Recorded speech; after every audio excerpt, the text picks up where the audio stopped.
Hey, what's going on, everybody? How are you doing? Happy Wednesday, everybody. Hope you guys are doing super good. We are kicking things right off immediately into some more Kerbal Space Program within our hardcore career mode. That's what we got to get going on today, chat. Let me actually bring up our mission log here. There it is. Taken on one of them that we actually completed last night with our brand new launch vehicle successfully. All of it's looking great. We have this one that needs to go into a satellite into a specific orbit around Kerbin. That's what we get to do. It's probably too early to do the moon stuff, but we have 13 years and 9 years, so I'm not too worried about that one. We could actually maybe even start doing the satellite to the moon as well. Pretty big payouts, which is nice. Let's see, what else do we have that might be available? Atmospheric surveys are honestly kind of boring, so probably not gonna do that. Do a complex scan with a rover arm. No, I don't want to do that. I don't want to do that, chat. I mean, we could maybe get the helicopter out and start looking around, or actually probably the bush plane. Probably the bush plane, or we can even take an aircraft from one of our previous saves and use that as well. Let's go ahead and see what else we got. Recover a module from orbit. We're not ready to do that. Remember, this is hardcore career, so yes, we have a lot of things unlocked, but I don't want to just like start getting into all of these different things. Right now we're kind of acting as like a commercial company in terms of role play, if you will, and I don't know, we're not really ready to handle any sort of manned missions. We could do this as an unmanned mission, that is certainly true, and we will probably look to do that fairly soon, but I don't want to do that yet. Science data from space around Kerbin. Transmit or recover science data from space around Kerbin. Well, we can certainly do that. That should not require any crew to do. Yep, we'll do that. Explore Kerbin. We need to perform a spacewalk, huh? Complete an orbital spacewalk. We have expires in 2 days. How long do we have to do this one? Oh, it's a Kerbin World First Record Keeping Society. Is it just a world first? So we might as well take it. Okay. Position satellite in specific orbit of the moon. Another specific orbit of the moon. Yeah. We need a science junior mystery goo. Stability. This one actually seems like a pretty good one to do, to kind of like kill two birds with one stone. So let's go ahead and nab that one. 1, 2, 3, 4, 5, 6. We can do one more. All right, not bad, chat, not bad. So let's get out one of our aircraft here. Ooh, we can actually upgrade the pad. Is there something else that we can upgrade? We can even upgrade this one, so we have no vessel size limit. That's 2.8 million. That one's too expensive. That one's really expensive. That's already upgraded. Yeah, there's a lot that we can go ahead and upgrade, but I don't know which one that we want to do just yet. So let's go ahead and grab this. We have our helicopter. Yo, what's up, Toto? How are you? How can I get started with this? I know how to use Python, but not all the calculations necessary for these things. Well, first and foremost, if you look down in this description below the video, I do have a GitHub link so you can see all of the code that I use in game. The calculations, I think you can probably find online if you're looking for specific things.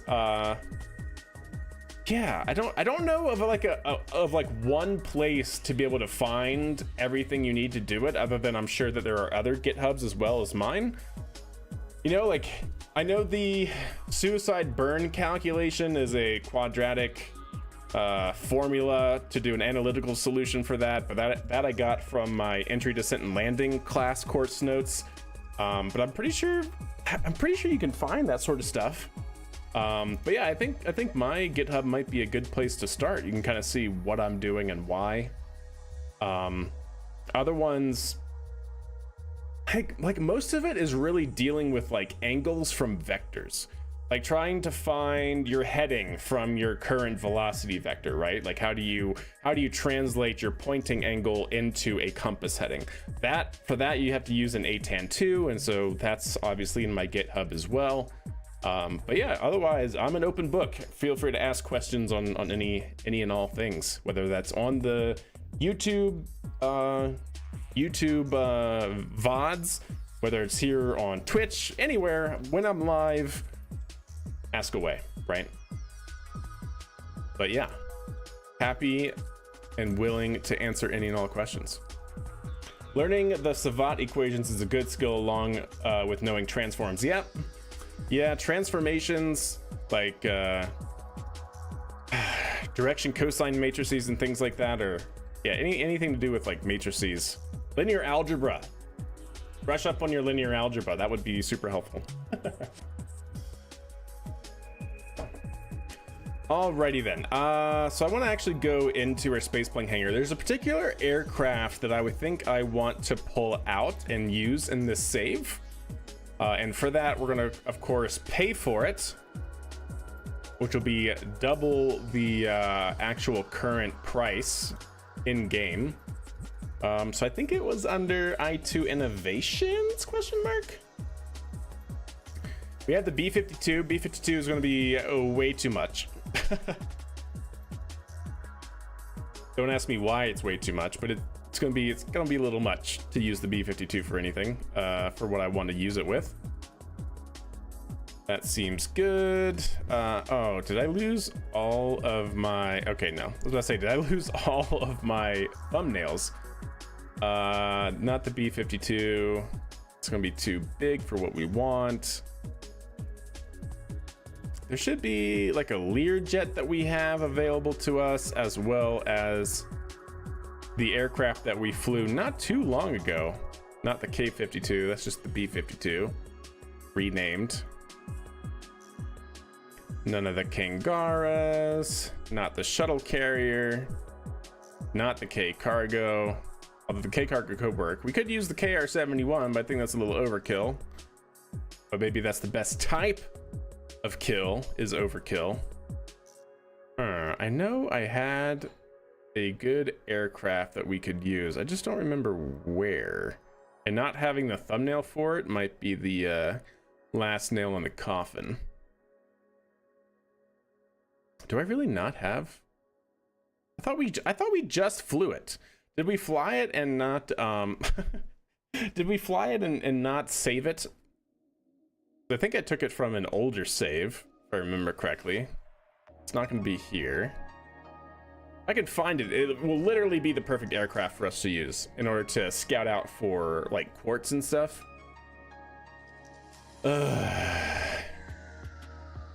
Not the 52.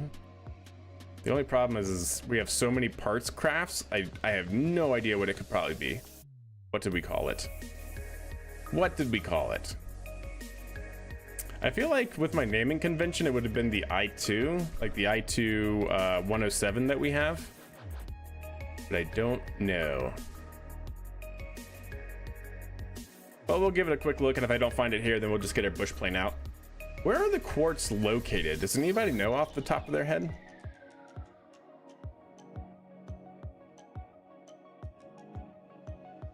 Like, it's not at the desert, right? I should be able to kind of find it anywheres, hopefully. Huh.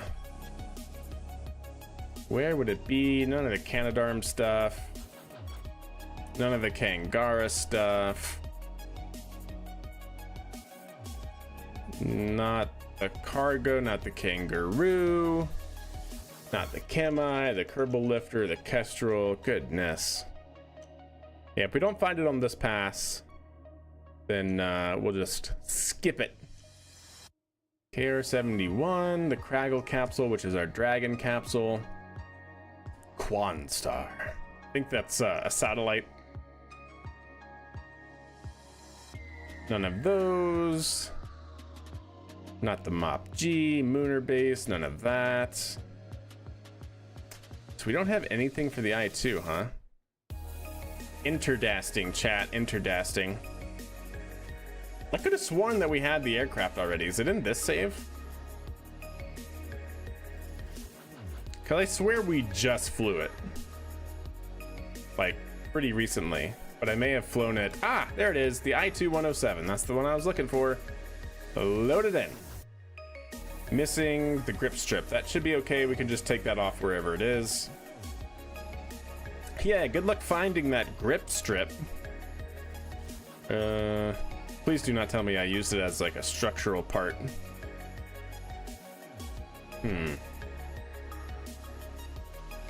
Aha. Wait, is that it?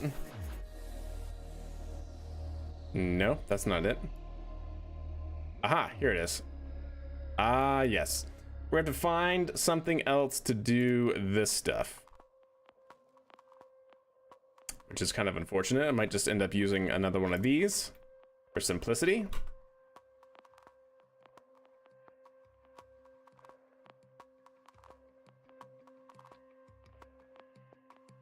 Although it probably will not blend into the wing nearly as well, which is kind of unfortunate. I'm glad, Toto, thanks. I'm glad you enjoy it, man. For sure. All right, that seems decent. Yeah, it's not gonna blend into the wing like I'm gonna want it to, is it? No, it is not.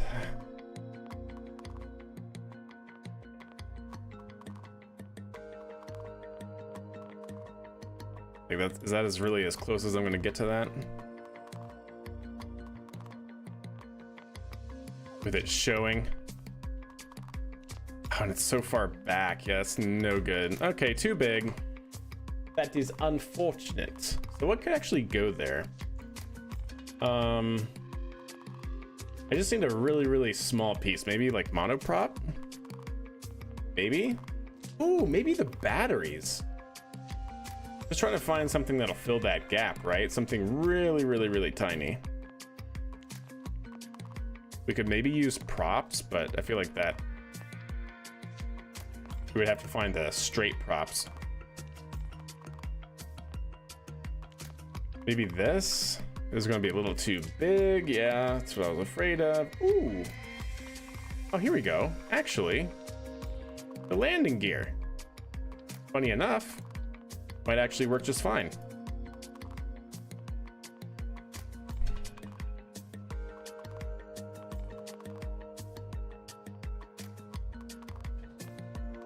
The only thing is, oh, well, we'll have to just unbind it from the action group is all.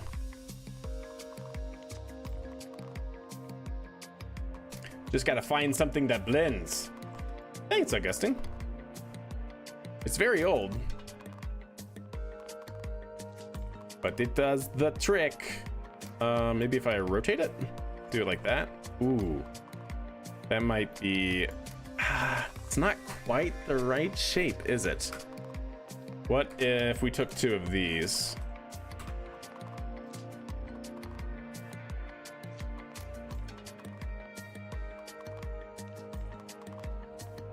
Yeah, maybe if we took two of these.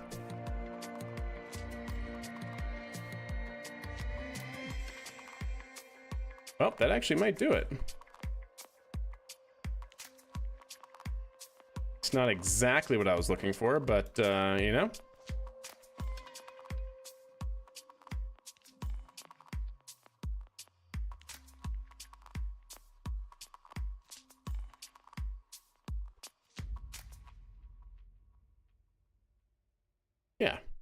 Come on. I can get my camera to work with me. Move that one like that. And move that one in like that. And then now I wonder if I can move this in a little bit. And move this one in a little bit. Kind of like that. Might be good enough. Yeah, I'm thinking that that's probably good enough. Good enough for government work, chat. Although this one might be angled a little bit too much. Let's move it in a little bit.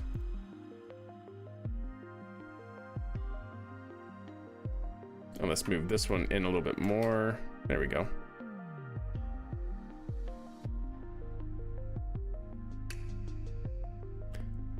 Yeah. Yeah, I think that's fine. Easy peasy. Go ahead and save it. And let's do it. So we're gonna take this with Dr. Longballs, our pilot here, who is also a Twitch viewer. And let's see what we can do.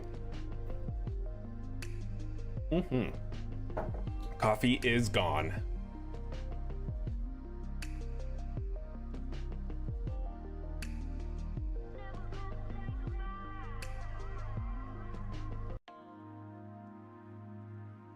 There we go.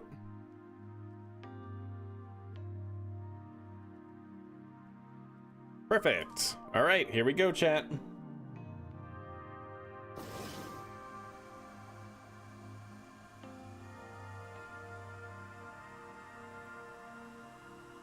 Dr. Longballs, that's right. And we're up. And even though this is like a passenger plane, we're gonna fly it like it's a fighter jet because we can. And we're looking for quartz, chat. We're looking for quartz nearby. That is the idea.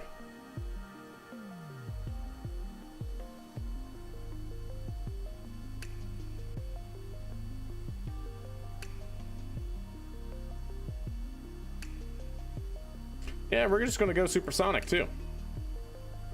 Okay, we probably should slow down so we can actually kind of see where we're going and maybe pull like 8 Gs or so, who knows. Does anybody know offhand where quartz typically is? Like, is it even on this side of the map? On this side of Kerbin? Do I need to be elsewhere? Can it really be found anywhere? I'm not sure.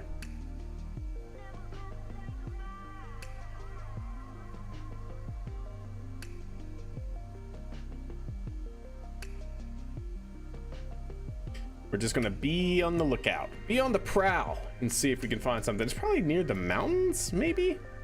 But I also kind of hope it's not near the mountains.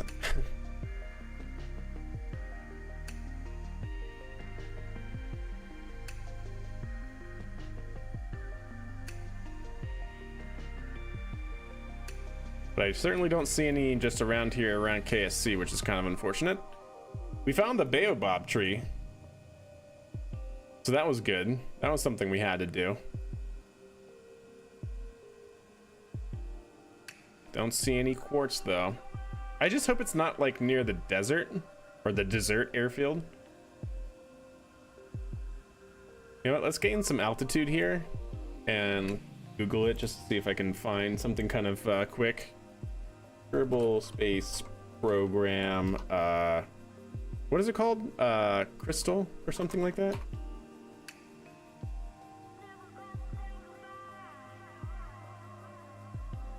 Oh, quartz. That's what it is. Quartz.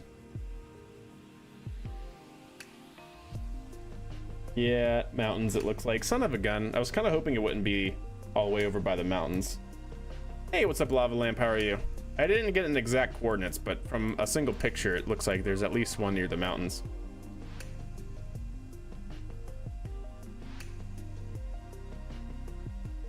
I certainly don't see one right around here, which is, like I said, unfortunate. It just means our next, wait, what is that? No, it's just another tree.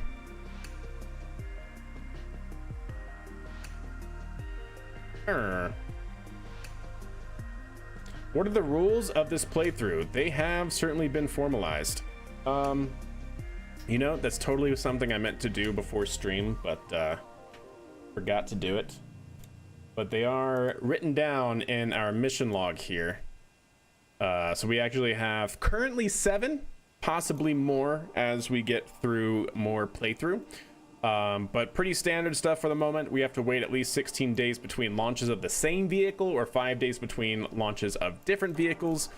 If there's a failure, we must wait at least 30 days in game to kind of act like there is a anomaly investigation going on, right? We have to perform crew rotations. We have the specific amount of science unlocked at the very beginning of the game, so we can start making really good stuff like the plane we have off the rip. Recovery can only happen 50 kilometers from site centers in the water. Otherwise, we have to be in KSP proper, which is basically the light green zone that KSP sits on and that peninsula. Craft files like this one here can be used, but we have to pay for it, which I actually forgot to pay for this one. That should be, it's got to be double what we what its actual cost is. So thank you for reminding me on that. Does it have an arm? No, we're just using this to scout because we're trying to find the giant quartz. And I don't know where there is quartz, and I didn't want to fly the bush plane all the way over here because it's slow. So we're flying this guy. This might actually be a Kerbalex creation, I'm not sure. But it is quite handy. We've been using it for mini saves. Yeah, where one is way bigger indeed. But it fits the body really well. That's not quartz, is it? Are those just rocks? Yeah, those have to just be rocks. Yeah, they're just rocks, okay. Where, oh where is the giant quartz? Oh, oh, there it is, chat. Perfect, we found it. Okay. So we are, let's go ahead and turn around here and line ourselves up so we can aim to the VAB so we can know our rough heading.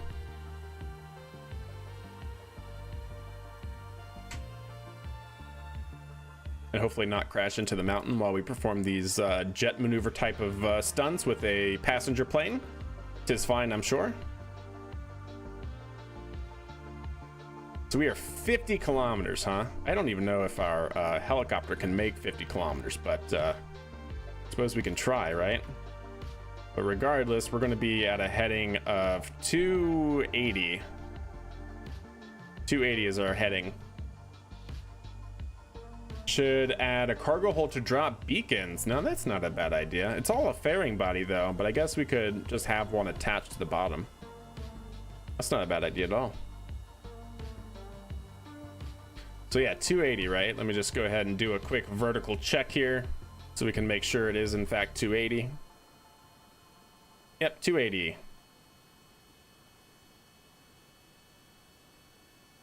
How slow is the helo? Like 50 meters per second, maybe 60 on a good day.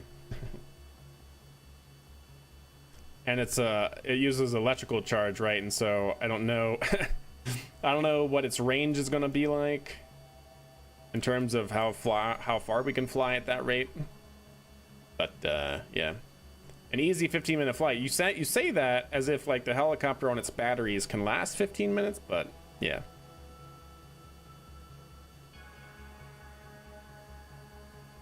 Maybe we just need to add more batteries to the helicopter.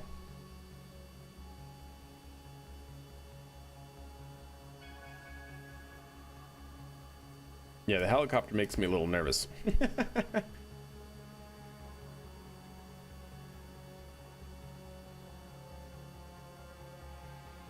have something stuck in my teeth. Sorry, chat.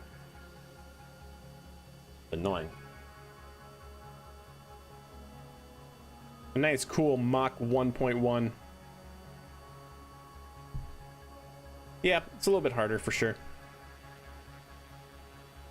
No, I haven't, Jason.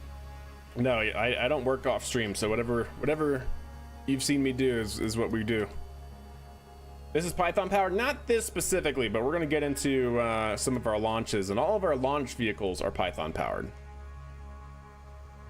plane shouldn't do Mach 1. Shouldn't and doesn't are two very different things, right? It also probably shouldn't be able to do this, just saying. But it does, right? Because that's one heck of an approach if I tell you what. No, I don't think so. Or maybe we did, but we focused on the launch vehicle that we were designing. Okay, we're coming in a little fast here, chat. Let's just go ahead and try and stop that. There we go. That seems better. Yeah, you know how planes lose speed without air brakes? Yeah, they just do a loop-de-loop.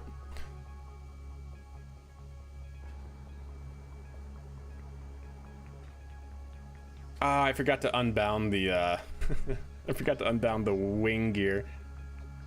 We just do that for fashion, and I forgot to unbind that to the landing gear deploy button. Boop. There we go. How did you control the crafts using Python? There is a library for it. There's a mod called KRPC, and there's a Python package called KRPC. Download the mod. If you're interested in Python, then download the package, and there you go. KRPC also accepts or also accommodates C#, C Nano, C++, Lua, and Java, I think. Accepts a good number of different languages.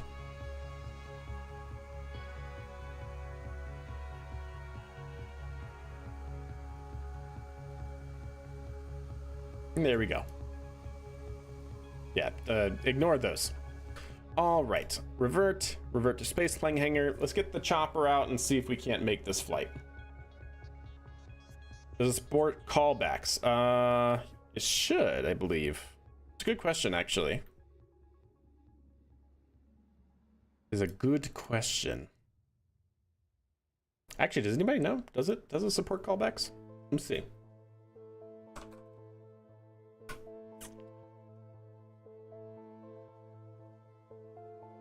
I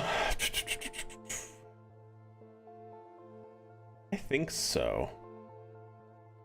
I don't see why it wouldn't. But I also haven't tried it myself, so I can't definitively say.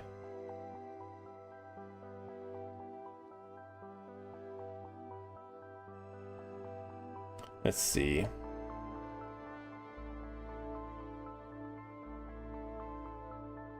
Yeah, I think it should. Right, because I'll show you what we've developed. And although we don't use callback specifically. So this is our launch vehicle code, right? And so it definitely allows you to set up classes. It definitely allows you to set up functions. So I don't see why you couldn't have your pitch maneuver function call or have as an input another function. Just depending on how you set it up, right? Because like this is my pitch maneuver function, which basically goes through and checks things like our max Q value, our maximum acceleration value. It controls our pitch angle, it controls our throttle, and a loop while the vehicle is on its ascent. So I don't see why you couldn't change this to use callbacks. Alrighty then. So that was 45,000. So we're gonna have it price-wise as per our rules, 200,000. Boom, boom. There we go. Yeah, that's what I meant. Like, yeah, the package itself doesn't take callbacks, but you can write any sort of avionics GNC algorithms that you can then input to KRPC as callbacks. There's also KOS for the masochists. Exactly, Vicinius. That's exactly right. Yeah, if you really are a diehard KOS scripter, then KOS is also another mod that allows you to develop the same stuff, but in its own scripting language. But if you want to be awesome and use real-world programming languages, then KRPC is where it's at. Okay, so let's get our helicopter out. We should have our I2H-72 loaded up. There it is. Yeah. And let's so we have lots of fuel. You know what? I'm almost interested if we should have some more fuel tanks here for our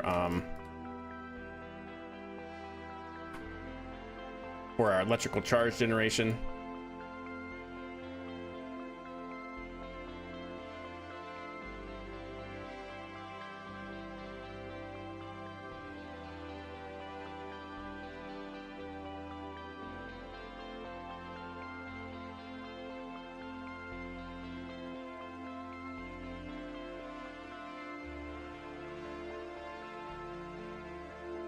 Okay.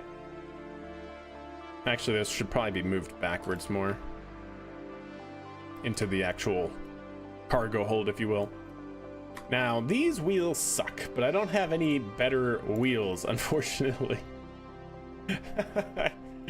I mean, we could use something like this, I guess, but they would have to be mounted up here, which at that point, like, do we even need, or should we even use these pontoons? I don't know. I don't have the question to that, chat.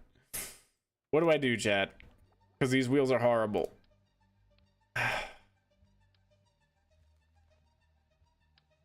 We could maybe use these, but they're just so big, which is why I didn't use them in the first place. Like, see that? They're massive.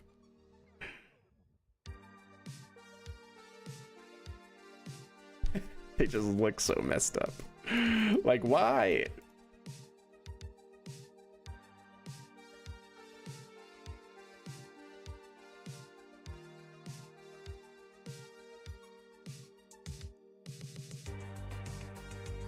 Ooh, as end caps. Ooh, that's actually a brilliant, brilliant fashion choice, my friend. Thank you. I will do as you say.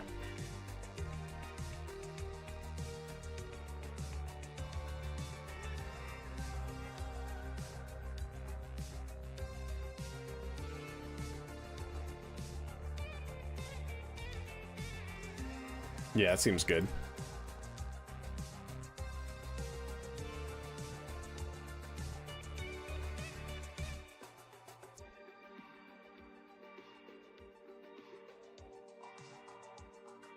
Okay.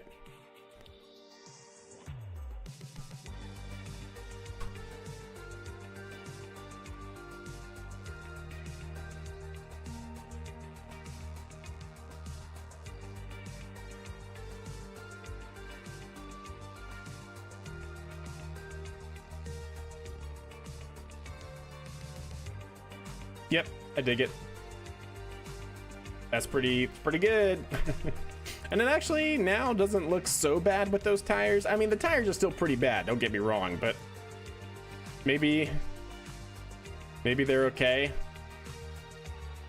Hey. God, it hurts, chat, but I don't have anything better, man. Dear.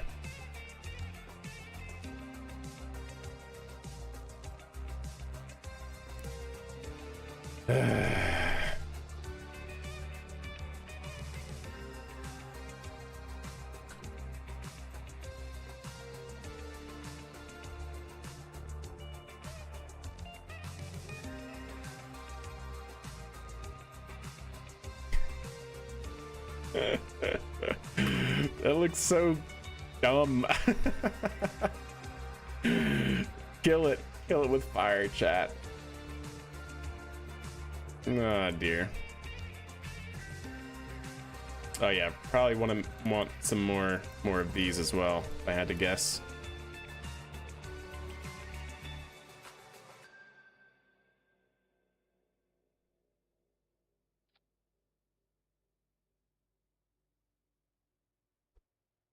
Nothing like a little bit of extra charge.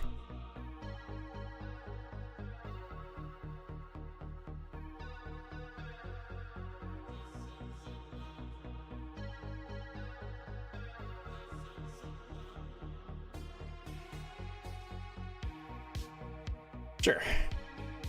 Save it. All right, Dr. Longballs. Get in there. Okay, well, let's hope for the best, chat.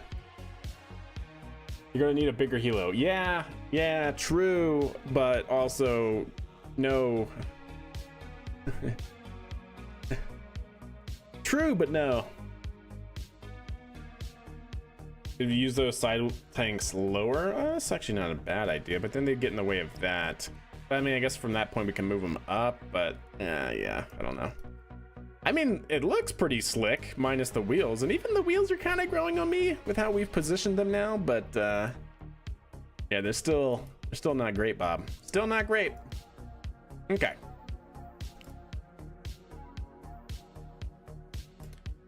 Let's go ahead and engage the rotors. There we go. And throttle up.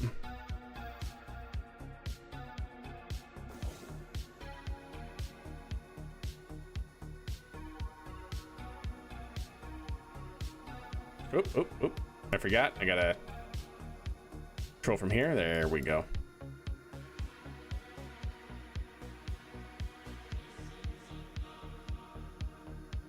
Oh yeah, also the steering is on these. Why is the steering? Got it. All right, there we go.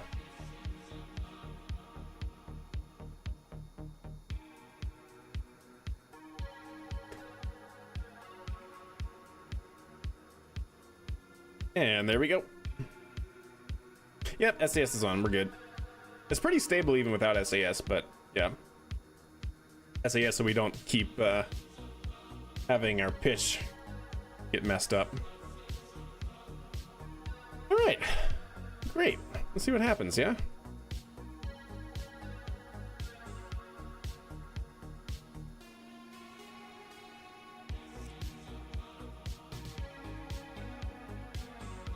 Just be real gentle on landing. Yeah, that's the idea, I guess. These wheels should be better. Yeah, these wheels should be better in terms of more fault tolerant to hard landings. More robust. All right, electrical charge is dropping, but we should be okay for the moment. We can always increase our engine thrust as well, but we're kind of sitting in a good spot. Yeah, we're sitting in a good spot. There are some trees. Let's get above the trees. I don't actually know if the scatterer is collidable, but you know, just because I don't want to actually find out, so let's just not say we did.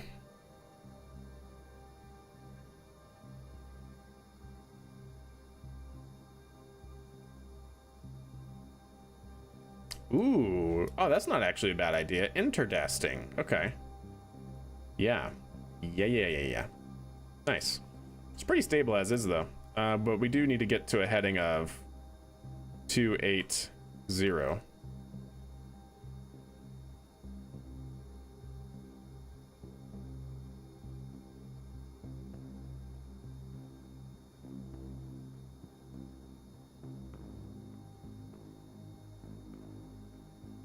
Okay.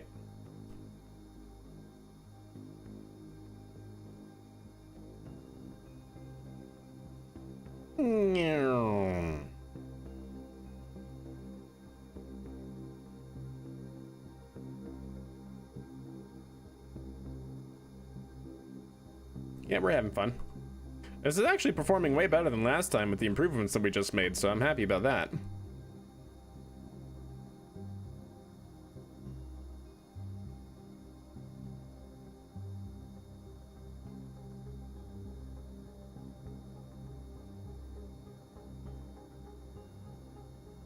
Seems like we were starting to get some blade stall, which is why it kept doing this, kind of oscillating, so we'll keep it at 6 here. All right, so how far are we already? I know we haven't gone like anywhere. Yeah, 10 kilometers, we need to make it to 50, but all right, fair enough. Let's keep an eye on that for electrical charge.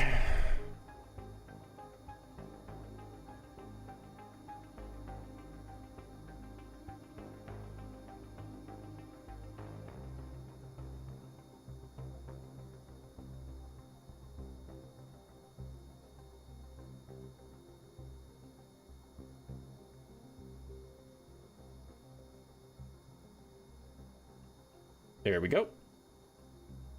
The volumetric clouds.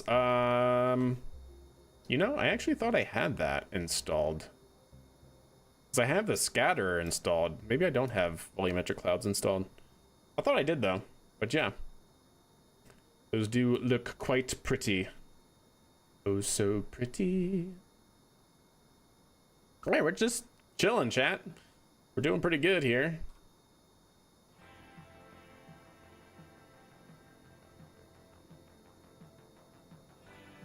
Our heading is decent.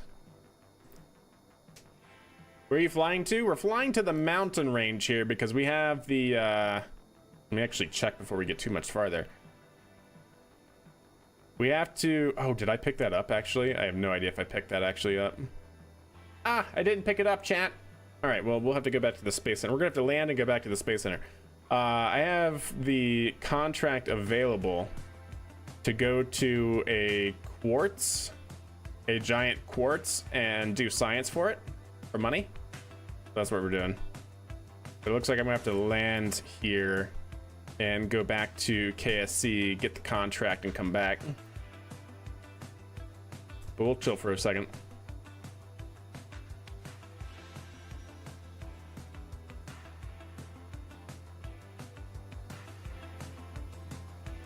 Just grooving out, chat, flying a helicopter. You know how it is.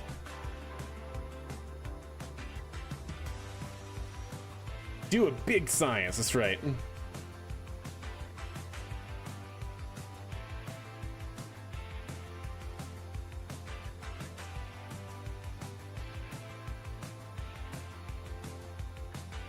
I hope the trees aren't collidable. I don't think they are.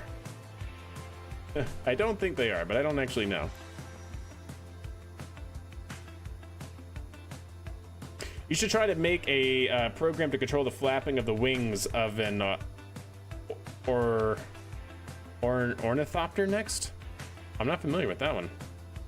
An ornithopter. What is that?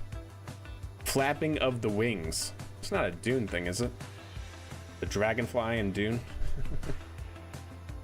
Trees are fake like most rocks. Good. They are not collidable. Okay. Because I do have, because those trees are from Scatterer, and from Scatterer I do have collidable Scatterer on, but I don't know what that actually counts as, so fair enough. We'll, you know, just avoid them anyways to be safe. Yeah, there's a lot of things I want to do in terms of KRPC. I want to fully automate these sorts of things and like have an autopilot that we actually make control everything in game. That would be better than like the SAS in game. Fully want to do that, absolutely. Google it. Google it. Orthicopter. Yeah, it's from Dune, yeah. Or at least I think that's from Dune. But yeah, gotcha.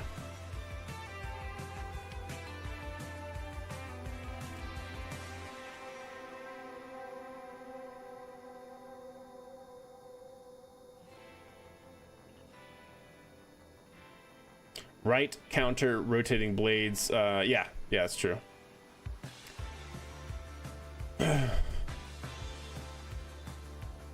Like a Twitch add-on for KOS. Electrocutor, no, KRPC is a separate mod, and it's also a Python package. So if you install the KRPC mod, you can use the KRPC package in Python to automate your stuff. So everything we do is in Python here. Mm-hmm. All right, we're getting a little bit close to the ground here.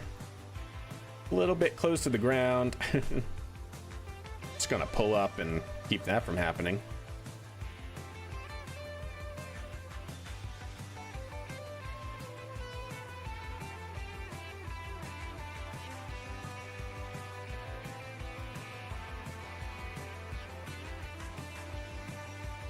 Okay, we should be there. I think it's that little rock right there. It's like this little hill that we have to go to, so we're almost there. I'm surprised at the range that this thing has, honestly.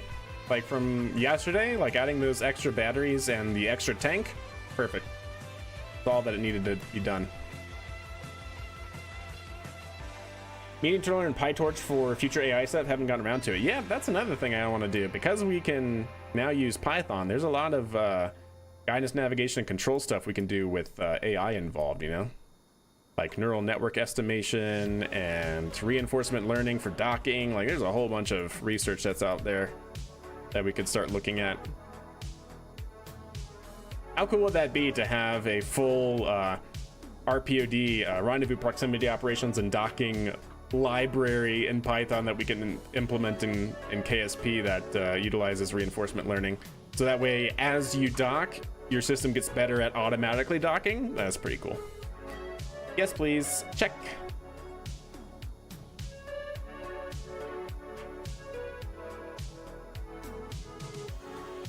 And that's another thing we can do, is actually automate docking sequences too.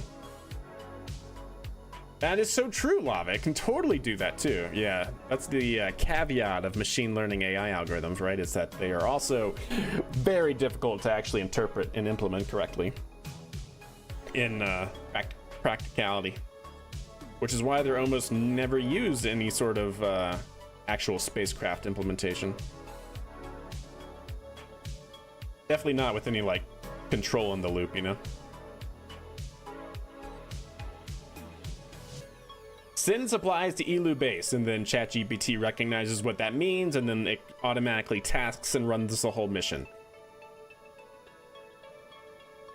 Yeah, because you can actually train your own ChatGPT and then map what its natural language processor understands to in-game actionable items. How crazy would that be, chat?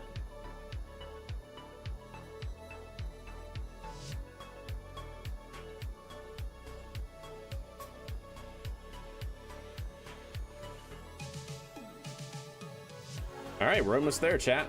And on 1 tank of gas.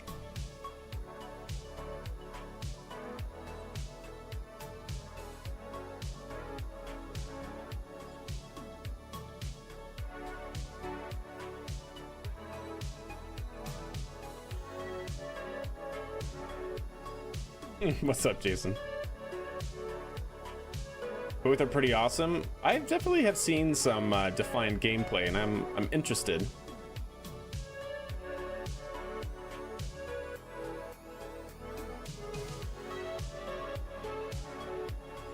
Yeah, then cosmic rays, yeah, bit flip errors and single event upsets. That's good. Yeah, that's fine. Don't worry about it. In KSP, we don't have those sorts of things, so automating docking sequences is fairly easy. The hard part is doing it without spending tons of RCS. Indeed. Like, I'd like to use something like Quaternion constrained RPOD or something like that. I'd like it to actually do something more than just like align yourself in this direction, now align yourself in that direction, now align yourself in that direction, now move forward, right? Like, Not the game, the helicopter, of course. That's what I meant as well. What did you think? I mean, come on, like, to be honest with you, yeah, come on, yeah, that's totally what I meant as well. Yep. Where did we see it, chat? Oh, there it is. Yeah, Jason, that's what I meant as well, obviously.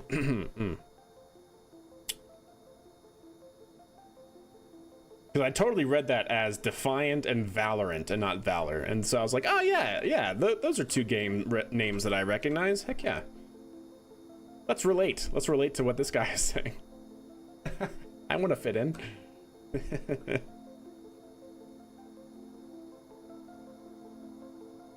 Of course, it's on a massive hillside.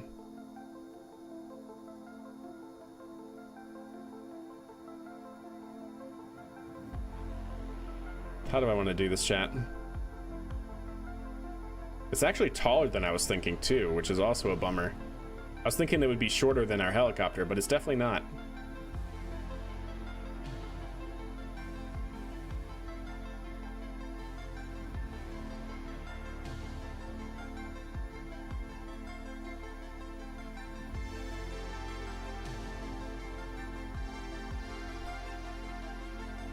I wish we could hover and do it, but it has to be completely stable. Oh yeah, I know the Crystal has colliders, that's for sure. We learned that with the Baobab tree. But I'm wondering if I actually care. Goodness. Yeah, I mean, I guess we can just land.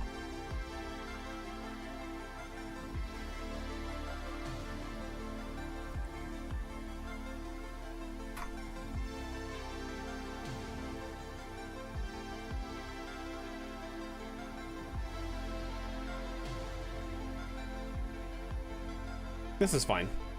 Oh, this is fine. See, I told you, chat. Right.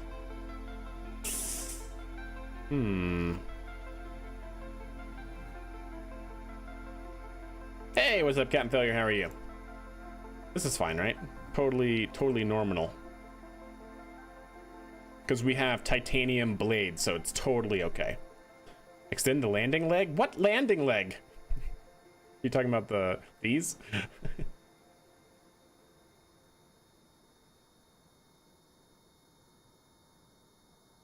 I got a ping back asking for more info and to say they would send another email with contact instructions. Well, that's pretty neat. Heck yeah.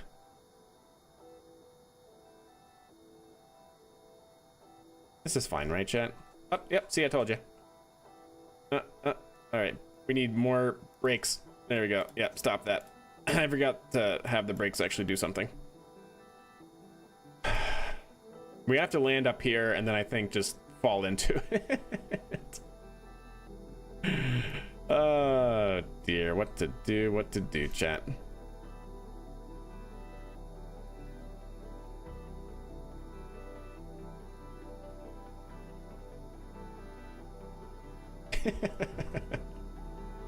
This is fine, right? Totally okay. Totally, this is fine.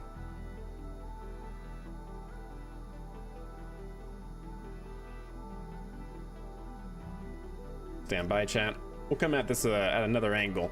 Maybe I'll try to go uphill and then like fall into it, so to speak.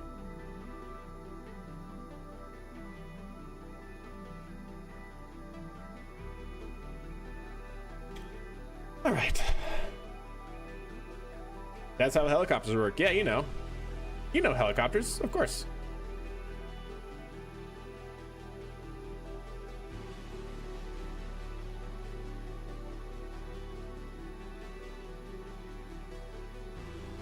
Let me actually see where we are. Yeah, I don't think this is going to be good no matter what.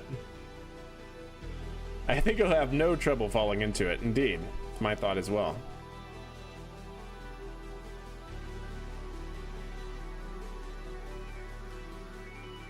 Uh-oh. Calm, calm. Calm is good.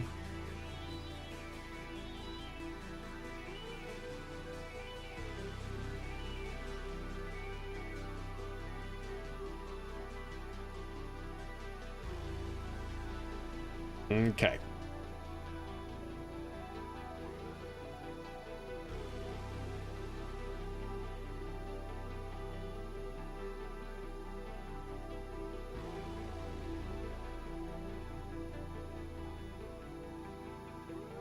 Okay, looking okay, looking okay. Whoop, whoop, tease it. Why are you so finicky on the ground? Stop it. Woo, woo. Okay, there we go. Yeah, we did it, chat. This is fine. Wow, even with brakes, we cannot stop ourselves. Oh, this is not great on this hill. Let me tell you what, chat. Wait, why? Okay, hold up.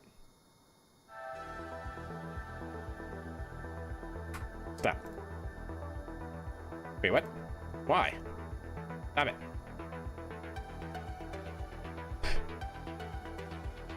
Okay, that didn't need that part. Nope, did not need that part. Didn't need that.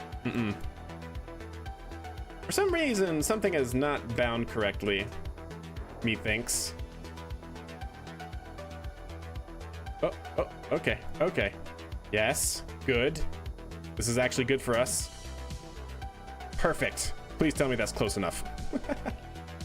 Nope, it is not close enough. Awesome. That's good. Good to know. That's gotta be close enough. Come on. Scan 3 meters. Come on now. Work with me, game. You don't want to work with me? How dare you? Less okay, but still fine. Come on, I have my tail wedge there. We're perfect. You're too far. You suck. All right, let's see if we can't wiggle ourselves a little bit closer. Nope, no joy. Must be stationary. Okay, no. Come on now. You can do it. Just a little bit. Please. I don't know why this... Its motor is disengaged. Right? Motor disengaged. So why does it start spinning if the motor is disengaged? Ah, because it's not. That would be why. Aha, there we go, chat. So like I said, something was not bound correctly. Press G a couple times. But there's no... Those are the landing gear. I just used those to make the pontoon look good.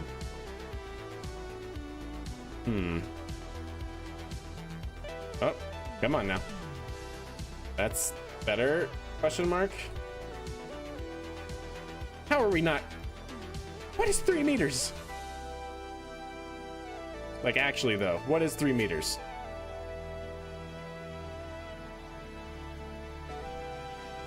I swear, Chad, I'm a professional, okay?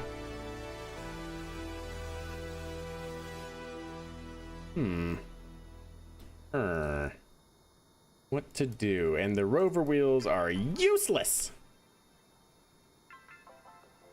They do not have enough power. Fly up again? Yeah, I might have to, but I'm so close, and so I don't want to necessarily... Oh, that was the wrong button. This is fine. This is fine, chat. Because I'm just, like, so close, but now that's not good to have that there. So...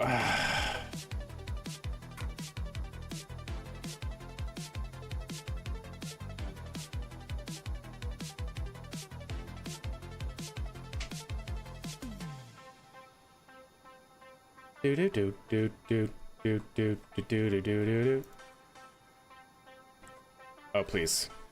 No, don't do this to me. Come on now. You can not be serious. I loathe you. Okay. Ah. Okay. Okay, this is fine. Right, chat? Totally, this is okay. Yeah, but we can't because it's just going to hit the ground. Yeah. We have to right ourselves here. This is less of what I was actually getting at, but okay. Oh, okay. Okay. Settle. You're not. Why aren't you settling? Why are you, you're traction. Stop. Friction control, just stop it. Stop moving. Please don't be too close. Okay, there we go. But I'm gonna have to do it again, actually, because I have to go back to the Kerbal. I have to go back to KSC. Is what I have to do. But maybe once I already have the data. Yes, I want to keep the experiment. Let's have that just fold back up. Okay, let's go back to the Space Center because I gotta actually accept the contract. Yeah. Minus 17 charge per second. Yep. I know, right? It certainly does. Indeed it does. You could use the jets to push away if you're careful. That is true as well. Yeah, we have many things at our disposal. I think a Kerbal's 2 meters tall. Really interesting. Alrighty then. Let's go here to available. Do this. Accept. Go back. Go here and fly. Now, since we already did the scan, does that count if we send the data then? That's my question. Because we technically already scanned it, but that was before the contract acceptance. But we have the data, and we saved the data, but now we could now we could send the data. I think that should be fine, right? Well, let's try it, right?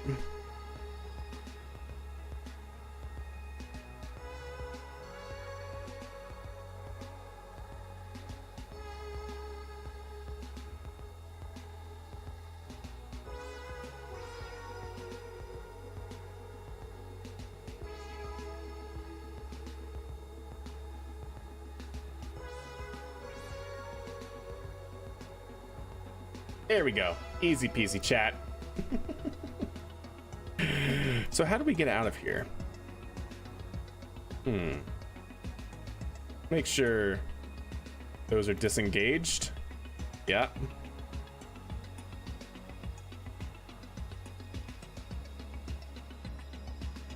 Are these going to have enough thrust? Please tell me these have enough thrust, yeah? You guys have enough thrust, surely. If you don't, I'm going to be very disappointed. Nope, they don't have enough thrust. Rescue mission? Nah, I think we're okay. Question mark. We just might have to do some questionable things.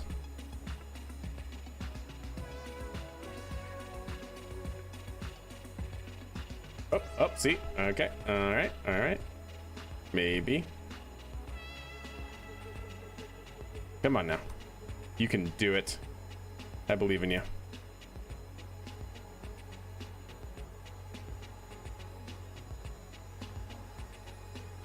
Come on, push us.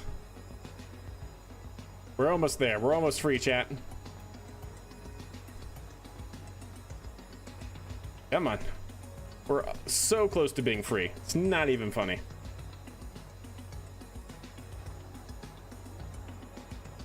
Oh, yeah. We're good. What'd I say? Okay. Whew. Let's calm down. Calm down. Easy there. All right. Wonderful. Let's bring these down, yeah?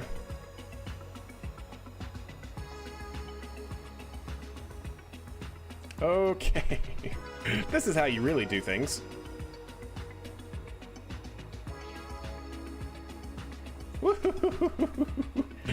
Alrighty then.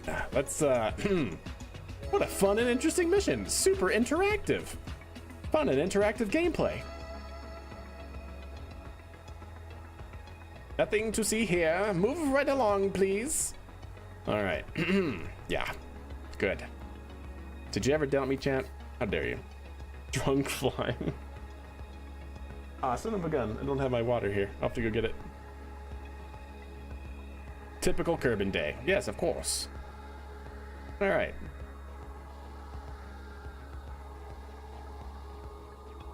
Oh, high five, chat. Boom. That went way better than the Baobab tree. And just like the Baobab tree, we lost the control surface. How about that? It's not a true surface scanning mission without losing a control surface, yeah?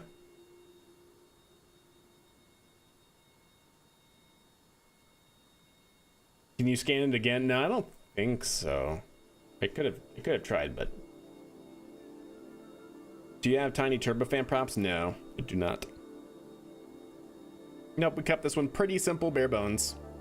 We're gonna have to land here pretty soon and recharge the batteries.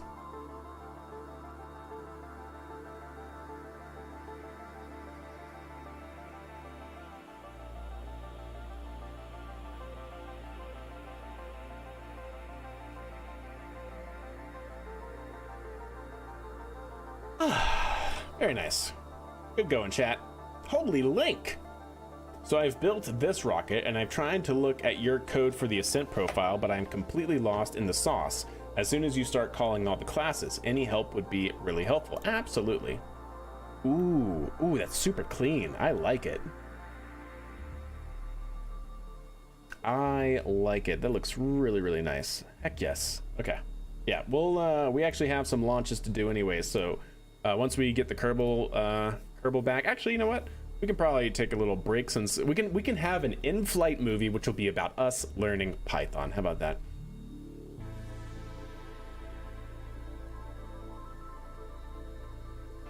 I meant, do you have them unlocked? Oh, the turboprops. Yes, I do. I do have the tiny turboprops. So, I think this is relatively stable. We'll have to keep an eye on that, but taking a quick gander at our flight stuff. For the most part, I don't think pitch maneuver should ever be changed.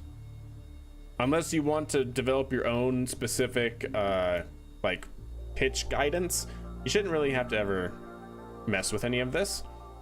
So for the classes like this one essentially sets up just usable mission parameters. So things like max Q for the max Q controller in your pitch maneuver. Basically it throttles down once you hit the desired pascals here. Same with max G. As soon as your acceleration of your vehicle surpasses whatever you have here, it of course throttles down to manage it. I don't actually use states, so that could actually be deleted. I just haven't.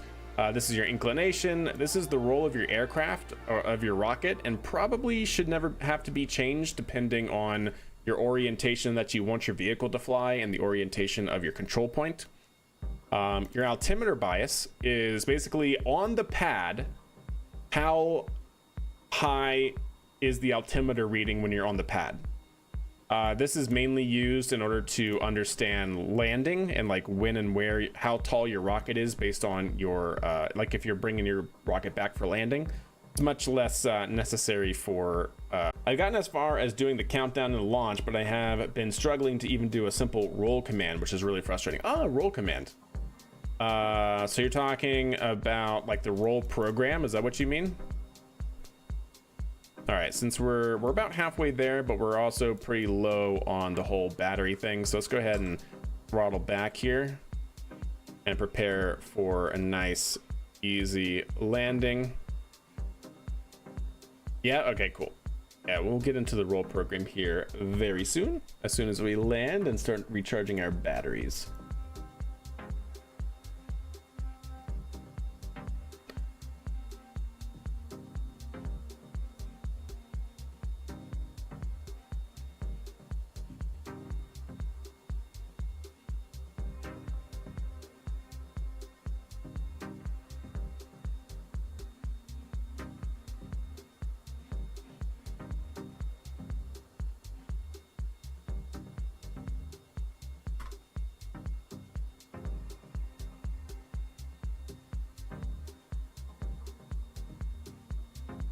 Yeah, we'll just tail drag ourselves to a stop. How about that, chat?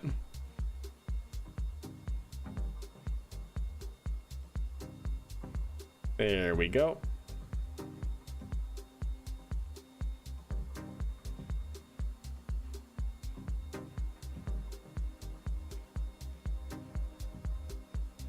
Skirt. Easy peasy. All right, so we're gonna let our stuff recharge here for a second. And let's get into the roll program that we have here. So obviously it's getting fed the settings here for your mission parameters. It is taking in the telemetry that you have for your vehicle, which also shouldn't have to be changed. Your current vessel that you're flying, the of course the space center, basically the instance of the game, and yeah, the specific name of your vessel. So yeah, for the roll program, the main thing that you have to work with is what's known as the target roll. And so the target roll, which is also defined in that mission parameters, should be changed in order to align. Yo, Sea Kraken also coming in with the 7 Kerbal years of support. Much love to you, much love.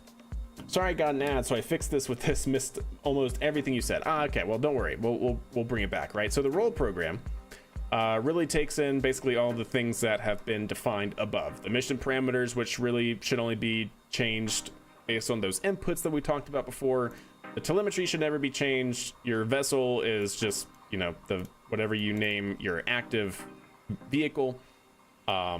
The instance of the connection that we're using for KRPC, and the definition of your actual vehicle with respect to launch vehicle class. Pretty much none of this stuff really has to be changed. So getting into the roll program itself under steering logic, the roll program, the main thing that you really have to work with is this target roll and setting that to your mission parameters target roll. At least that's how I did it. It's fairly simple because what this will do is, let's say you have your target roll, your mission parameters.target roll attribute set to 180, like how it is right now. That means that your control point on your vehicle will align itself with that target roll, and that 180 is relative to your heading. That's a very key thing. Unfortunately, with KRPC and how the autopilot is set up, the heading of your vehicle defines your pitch and your roll, like what it's relative to. So for instance, if you have a heading of 0 and you set your target roll to be 180, then it's your vehicle is going to be heading north, right, which is 0 on the compass heading, but it'll be flipped upside down. So your heading defines your target roll, or the heading defines how your vehicle is oriented with respect to the roll and pitch. So anything in particular, Seacrack, here that is not working for you? Is it mainly that? Because I can certainly understand if you're trying to have your vehicle do a certain roll orientation, and if that's not working, because you would have to mess with your target roll parameter here. Yeah, the control point. That's correct. Yes, your control point. Like if you have your root part of your vehicle, your control node, right? Like a probe core. Then however your probe core is oriented, that's going to be what defines your target roll. And I'm pretty sure it's whatever your root part is too. So if you're trying to align a certain roll for like your roll program, like if you start here and you want to roll it to then go up into the ascent like that, you might just need to mess with the mission parameters.target roll to align it with whatever orientation your probe core is or your root part is. I understand the majority of the coding part. It's just the insane number of variables that are needed, which is confusing. Oh, I see. Well, you could, of course, take what I have done and start deleting parts that you don't need. For instance, this part right here, you don't really need. This just basically has it do the roll program and no pitch until we either achieve our surface altitude constraint here or our terminal velocity constraint, or our telemetry.velocity constraint. So what you could do is just have like another while loop here, or even like a sleep control here or something like that. That just keeps it in the roll program, so that way you give it your vehicle time to do your target roll. So the reason why I have this set up the way that it is, let's actually walk through it, right? You enter the roll after the vehicle basically clears the pad, almost immediately from clearing the pad. And so what we have here is we set our target heading to be basically slightly pitched with the target heading that we define based on our inclination, right? So we basically get our orientation of the vehicle set with our pitch and yaw, or pitch and heading. We then set our target roll to the actual target roll that we define in our mission parameters function, right? From there, the rest of this stuff is just basically keeping us in this roll program loop to give the vehicle time to actually do the roll. So for instance, we have this, which does telemetry.velocity less than 20 or telim.surface altitude less than 220. We're doing nothing but allowing the vehicle to actually roll into its target roll position. And then same with this one as well. And also, if you don't have an abort system, you don't even need this, right? Like, this is just how I set it up, because some of our vehicles that have Kerbals in it, you have to constantly check during all points of flight if you need to actually abort, right? And have your launch escape system activate. So that's what this utils.abort system is doing. For here we have telim.velocity, again, another while loop just to keep us in the roll program. for as long as our velocity is less than 40 or our telemetry dot altitude is less than 350. So basically all this is doing is checking for an abort scenario during a roll program and then keeping us in that roll orientation so we don't couple our with our roll, if that makes sense. Why do you have the time.sleep 150 hertz? You could actually change this. You could even change it to like 1 second. It's just to primarily keep your Python program from like doing way more calculations than what the game will even allow. Because remember, the game has a clock rate that it runs at. And so if your clock rate in Python is faster than the clock rate in game, your Python's just going to be doing like 100 calculations when the game is only giving you like one measurement. You see what I mean? So I put a sleep in here, which is variable. You can change the clock rate as well. So that way you're not just bogging down your computer by doing unnecessary measurements. So that's why this is pretty much everywhere. Like I even have it down here. Like basically every function that we're in a while loop with has that sleep command. So that way you're not just, like I said, making 1,000 calculations when your game can't even do anything with those 1,000 calculations because it's running 10 times slower, right? So that's why.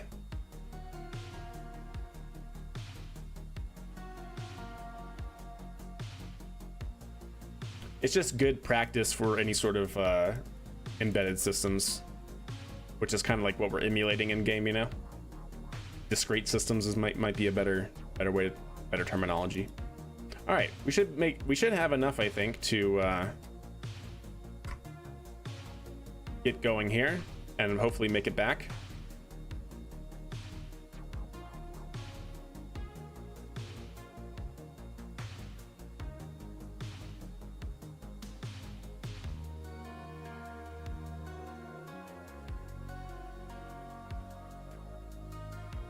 But it feels like I'm learning a little. I'm so glad to hear that, man.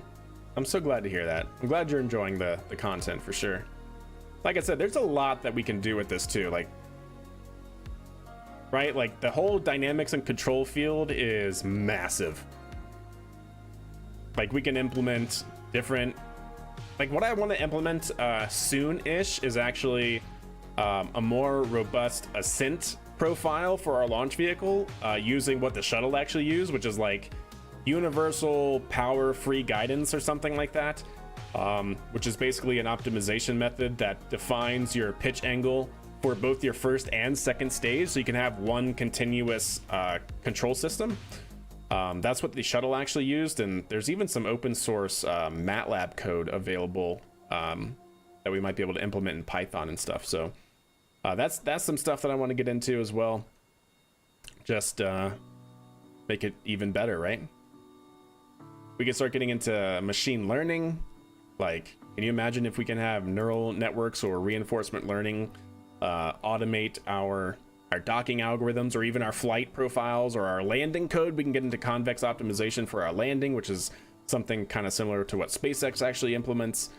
We can use proportional integral navigation to actually do our boost back automation once we get into having the need for like reusability in the game and stuff. There's so much that we can do with it. Like seriously. Do you have it using coroutines so Unity can use its fake async threading on it? Well, I don't actually know. I think so, because KRPC, right, is the mod that we're using, and KRPC literally stands for Kerbal Remote Procedural Calls. So I don't think it's coroutines exactly, but it is using RPCs, which maybe it's using the async capabilities for that Unity has.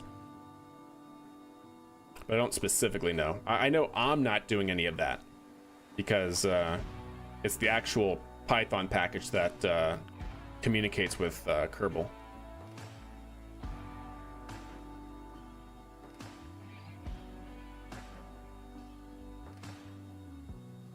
Oh, there's a tree there. Oh my goodness.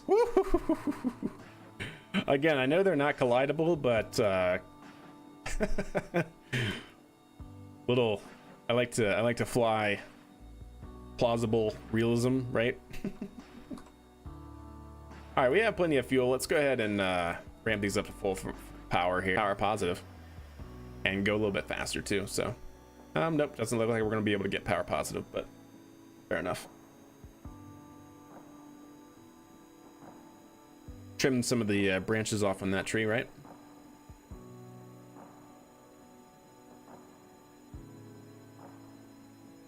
Yeah, the jet engines are making us more unstable.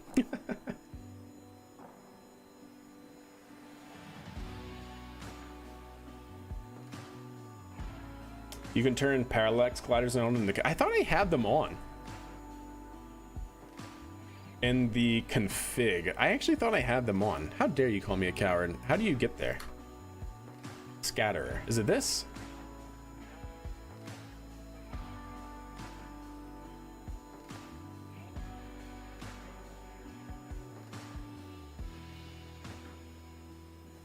How do I get to that? Because I'm down to do it. I just don't know how to.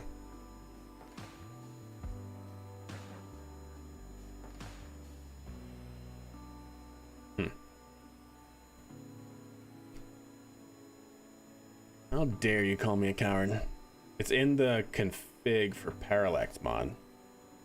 I thought I went through all this before and it never actually did anything.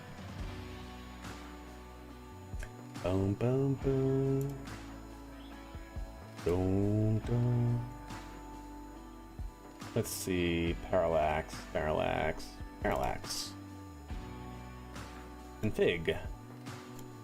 Config.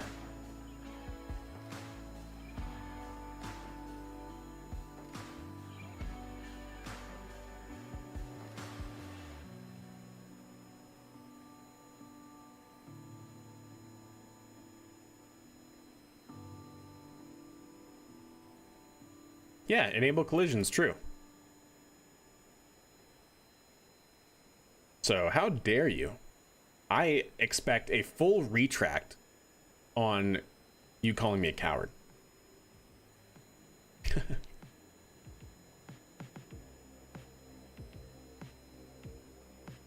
Yeah, true. They're definitely not. They're definitely very underpowered. I was kind of hoping just to give us a little bit more length, duration, flight range, which is why I have them up at full throttle.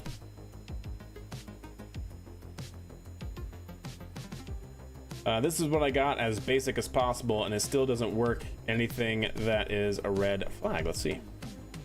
I wonder if it's overridden somewhere. I don't know what would be overriding it. Define role. So let me first ask you this. What are you trying to do?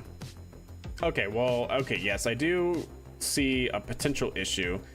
You should probably have, well, it depends on how you have the rest of your code set up, right? But you might, so you have target role here, target role, autopilot.target role, like there's no error in the definition. So yeah, what are you trying to do and what is it doing? Because I don't see anything particularly wrong with this, other than you don't have like a while loop if you're looking for it to just do a straight roll program.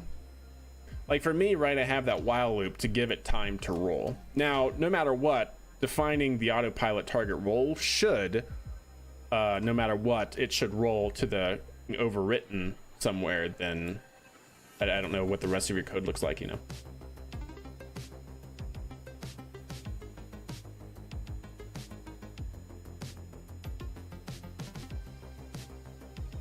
Just trying to roll the rocket 90 degrees.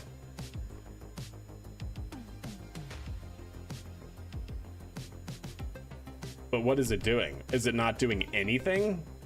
Make sure you have autopilot enabled, right? Like if it's not doing anything, then make sure you have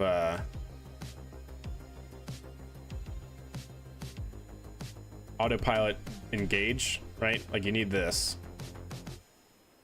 for autopilot to actually do something.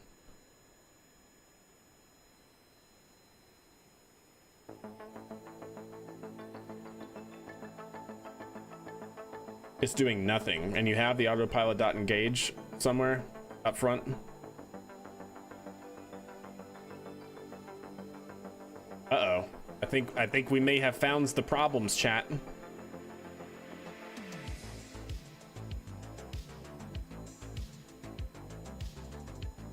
Bruh.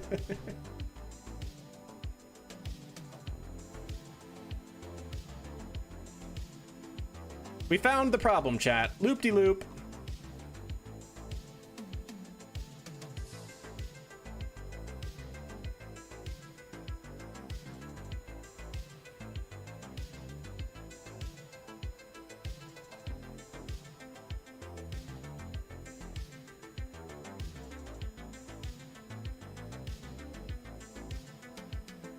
All right, not bad. So yeah, once we land this thing at KSC and recover, so we can complete. Oh, whoa, that was weird. It just lagged really hard. We'll get our DCX vehicle out because I want to get our DCX vehicle certified for flight according to our rules. So that's what we'll probably do next.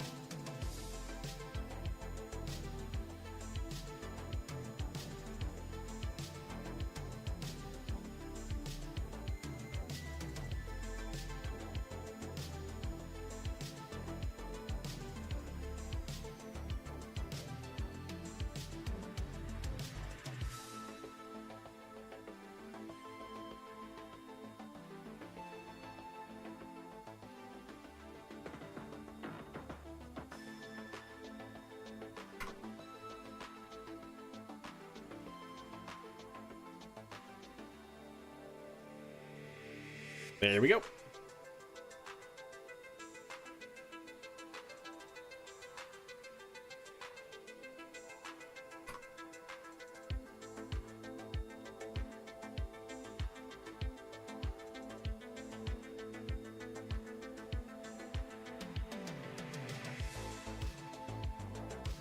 Skirt. Nice. High five, chat. Another successful mission. Recover. All right, I can dig it. KRPC or is KSP controller device? You know, that's a good question. I don't know. You know, I don't think so. I haven't ever heard of him using it before, but maybe. Alrighty then, chat. So now that we have that done, chat, let us see if we can't certify our flight here. Also, let me do some quick mission log updating here. So that was the I2H-7, or actually let's do Kerbin. What do we actually want to call this, chat? What's going to be the mission class called?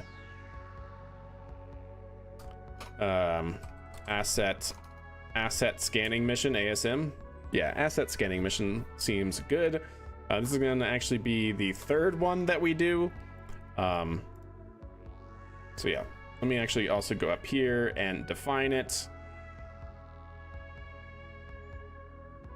All right, so we have ASM is going to equal asset scanning mission.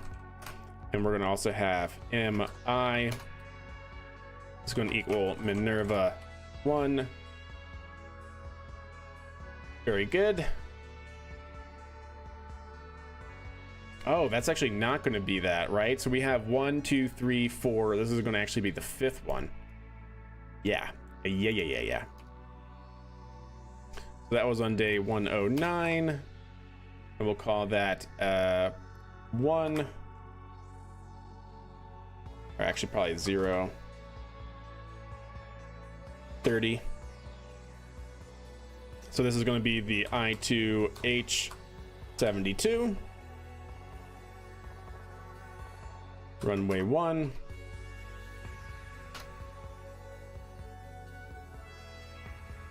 Payload NA.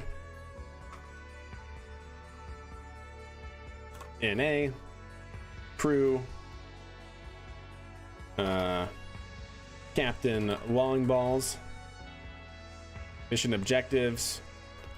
Successfully scan giant quartz asset and transmit data for contract. Complete success. Nothing went wrong, even remotely. Kappa. Please rename it. Kermit, come on. Come on. No. Family friendly, chat. Family friendly. I have Windows 11, so I have lost the old working notepad. Yep. Although I have Windows 11 on my laptop, and I mean, the new notepad. Is there anything wrong with the new notepad? Out of curiosity, I like the tab features and stuff like that. All right. So now we need 4 for the backlog here. That was also that. We will call that day 108 at 5:30. That was going to be the I2 107. Runway 1. Yeah, long balls. That seems good. Successfully find giant quartz asset for scanning for contract. Good. And then we also need to go up here because we did that before all of the yeah, we did that the very first things that we did in the game chat. This is going to be ISM 1, which is going to be our I2. Oh gosh, what did I call that plane, chat? I know it's the B, but anyways, long balls again. Successfully locate Baobab, the Baobab tree for scanning for contract. Complete success. And then we had 2 and 3. 2 and 3. And I don't know the date on these specifically.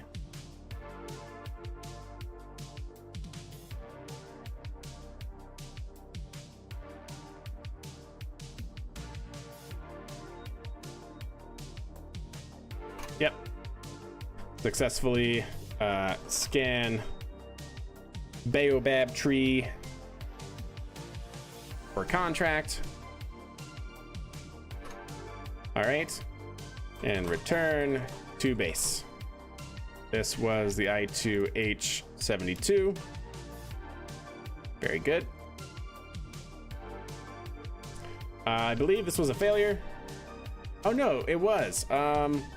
It actually was a partial success. Let me tell you what, chat.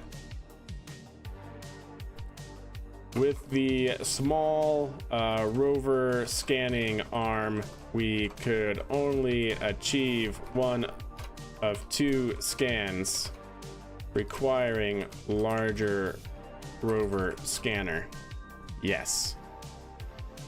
Successfully complete scanning of Baobab tree for contract. Complete success. Used larger rover scanning arms. Yep.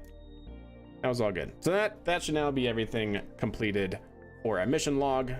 I forgot to update that when we were actually doing those missions. Awesome. So what do we want to call, chat, our DCX missions?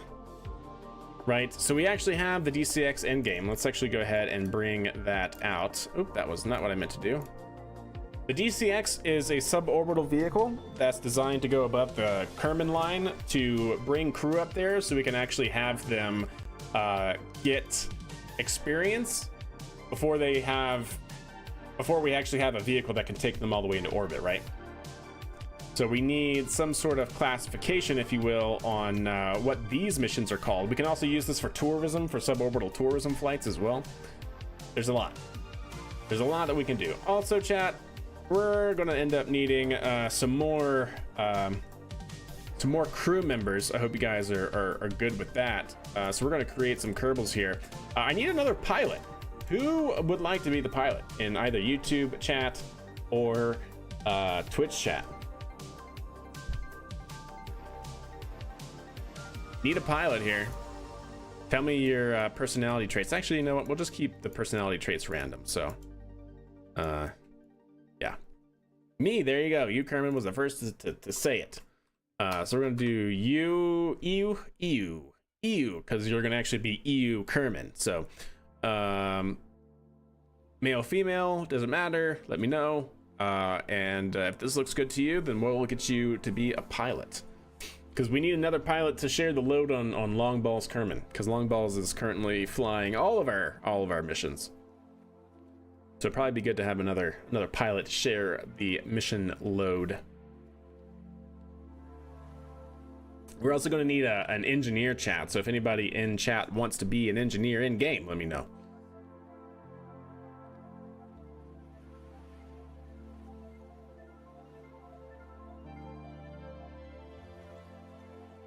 All right, hearing no complaints, we are going to create you, Kerman. Me and Arrow. Arrow is going to be an engineer. Do you want to be Arrow Kerman, Arrow Omni Kerman, Omni Kerman? How do you want that to go? Male, female, and there you go. Let me know if that looks good to you.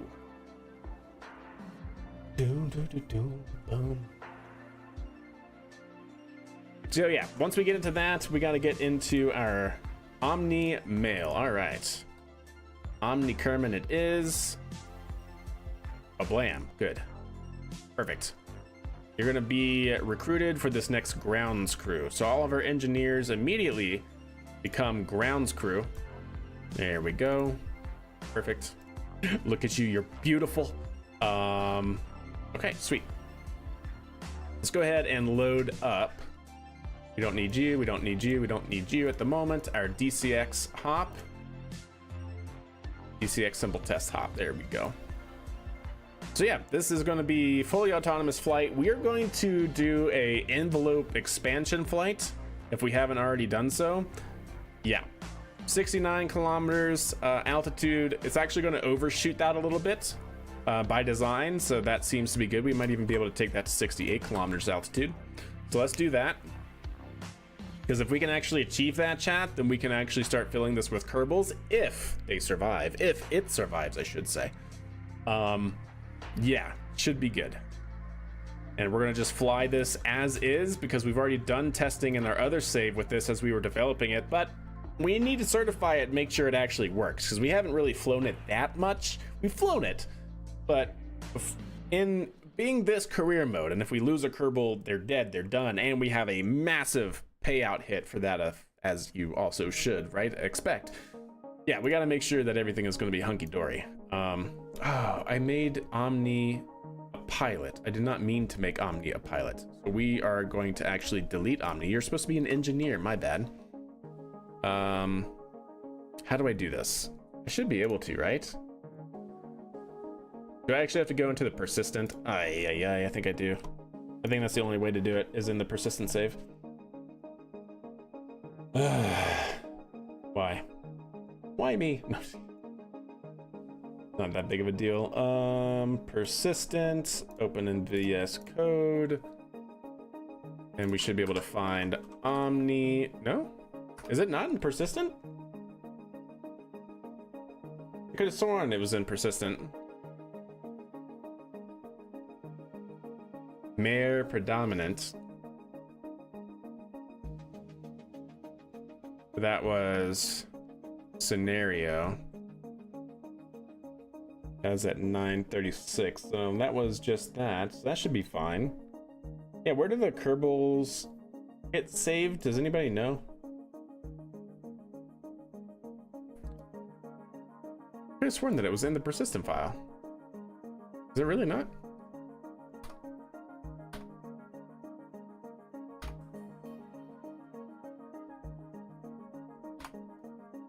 Oh, there we go. It should be here, yeah? Did it just not update with Omni yet or something? I guess it didn't update with Omni yet. Because Bob, Valentina, Mayor, Longball is predominant. Oh, okay, so it just hasn't updated?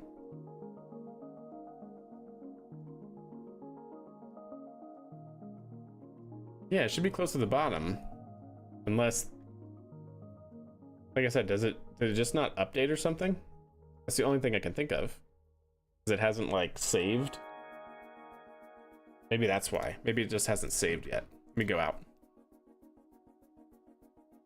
All right, 942. There it goes. It just updated. So are you in there now? There you are. And let me make sure I can actually do, so it should be Bill, right? Bill is an engineer. There we go. Perfect. There we go. Thank you. Excellent.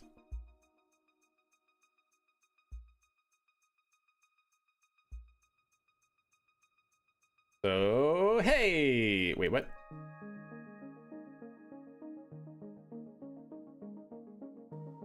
Excuse you. Excuse me. What? What? Engineer. Please. Save it. Huh? Yeah? Like, that should be correct, right? Do I need to, you may have lied on your resume. Maybe. There's a way to, like, reload database, right? Reload database. Do that.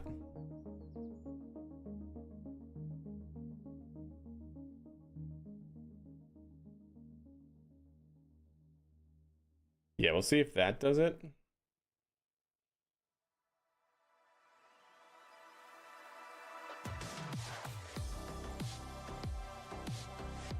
Either that or I just need to like reload from persistent.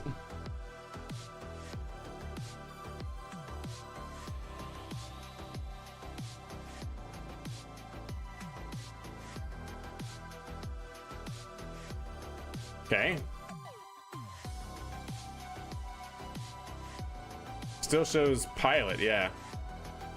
How odd. I mean, I guess I can dismiss, but wouldn't they just go here?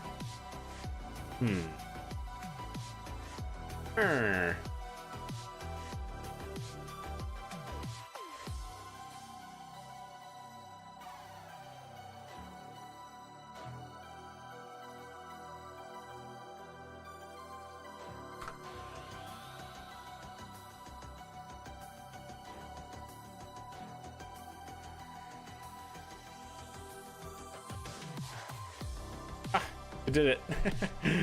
1 second. All right, let's take you, save it, persistent save. All right, and then we're gonna reload from persistent again. Yeah, I might have to do that as well if this doesn't work. All right, let me do that. Let me do this, open it again. It's an engineer. Let me load persistent. It's an engineer, okay. I think we're good now. At least I'd like to think so. Still shows engineer.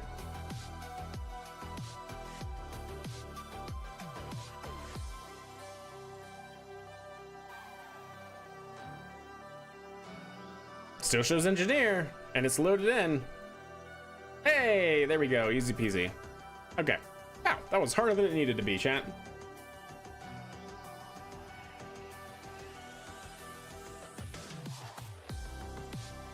All right, let's go ahead and get our crew in there. There we go. Sorted, chat. Good. So, did we come up with a name for our DCX vehicles? Suborbital, how about Kerbal Hop, or Almost High Enough, or Kerbal Projectile? I like all of those.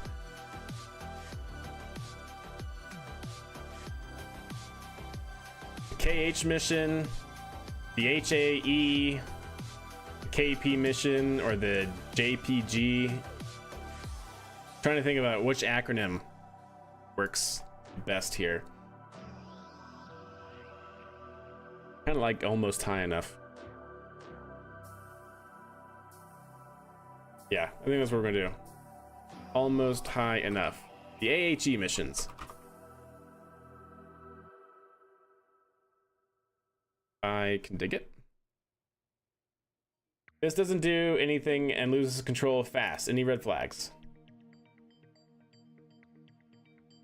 Yeah, you need some sort of while statement or something, right? Because basically what you're doing is you're telling it autopilot, target roll, and then finish. And so then your code's not running anymore, right? You need some sort of while loop to keep it doing its thing, right? Yeah, it basically gets to this line and then that's it. It's done. And so it should be returning. And so therefore it's not controlling anything anymore.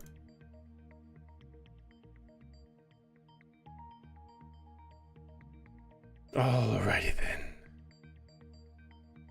All right, so we're gonna call this, so we're gonna copy, paste, and this is gonna be the almost high enough mission. We'll time warp probably 10 days or so.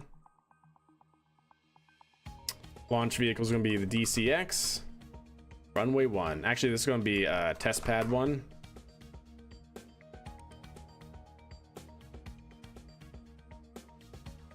NA, mission objectives. Successfully achieve apoapsis above 70 kilometers. Land DCX safely back on Kerbin soil. And 3, tertiary, so not relevant to mission success, land within say 300 meters of target landing zone. All right, let's make it happen, Captain. So we're 109 right now, so let's do 120. We'll time warp 11 days into the future and save it. No payload mass, that's fine. That's fine.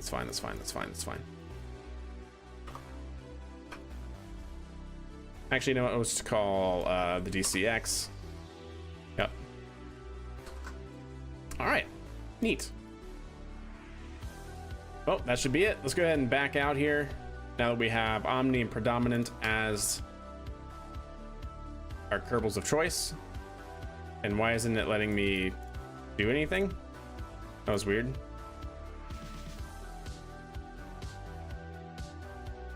Why isn't it letting me do anything here, chat? I know why. Ah, yes, of course.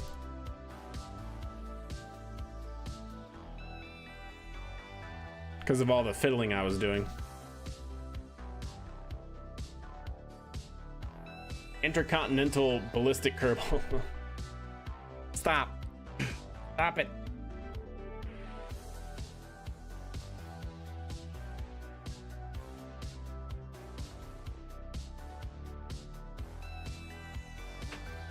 All right, seems good. So,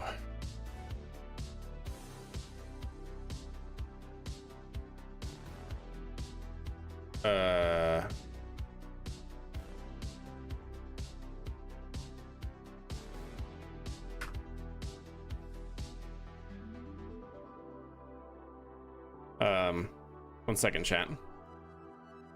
So the game just deleted the test pad and everything that we had for some reason. I don't know why. All we did was change that one thing into persistent. Would that really have messed everything up?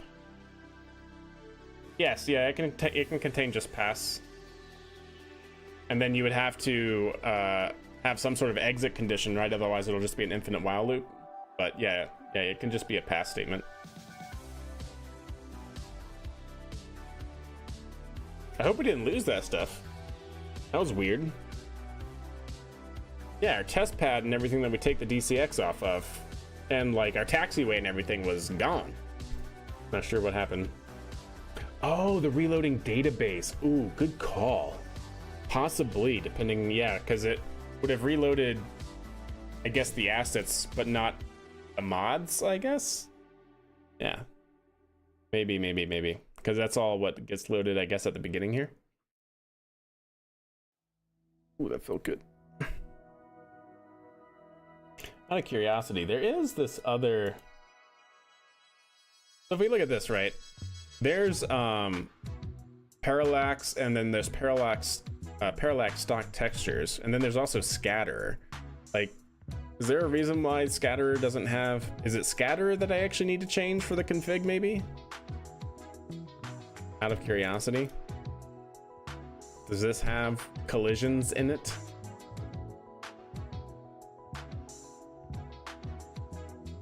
Well, if it does, I have no idea where that would be. Nope, not there. No colliders. Planets, quality, sun flare. No, okay. Not there in scatter. Is it in stock textures? I wouldn't think so, right?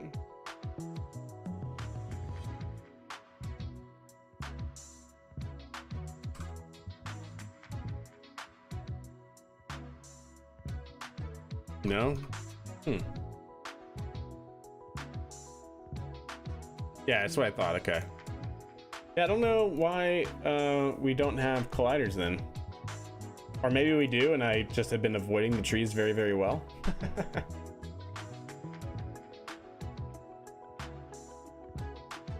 Yeah, I don't think there's anything else that should be overriding that.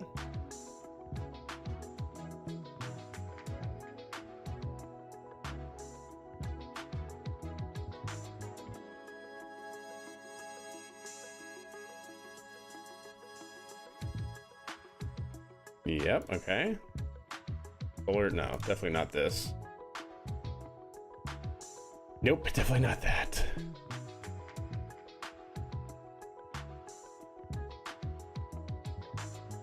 No. Yeah, no. Yeah, I don't know. Not sure. Yeah, I guess that's true. That is true. But anyways, let's see if Kerbal Constructs is back now.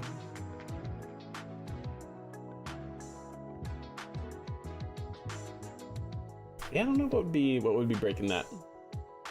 It's not that big of a deal. Like I still fly as if, you know, they are collidable. As y'all witnessed with the helicopter.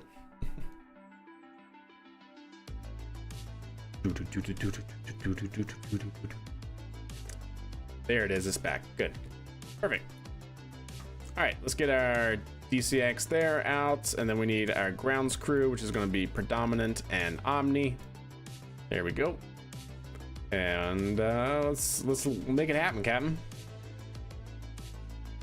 You got it working? Excellent. Heck yeah. There you go. There you go.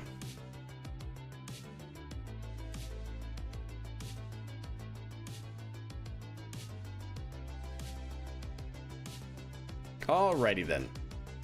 Oh, that's right. These awesome wheels. They're kind of growing on me, but I definitely so the reason why we're using these doubled up rover wheels here, chat, is because my normal HEV that we built in our last save that we're reusing here used the medium tires, the medium rover wheels, and for whatever reason those are on the last stage of unlocking in the tech tree, right next to the huge massive rover wheels. Don't know how that makes any sense, but that's how it is. So we had to swap them out for the rover wheels that we actually had available to us. But you know, it actually doesn't look too bad. Yeah, I'm good with it.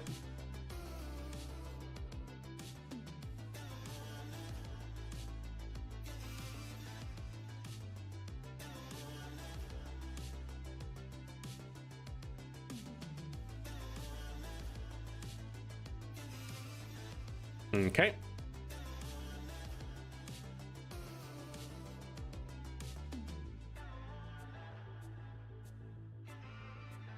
Looking good though. Something that continued in KSP2. Yeah, I mean, I know what you're talking about with KSP2, but for the most part, I actually liked KSP2's tech tree way better. But yes, it also had it. It was also not without its problems, I suppose you can say. All right.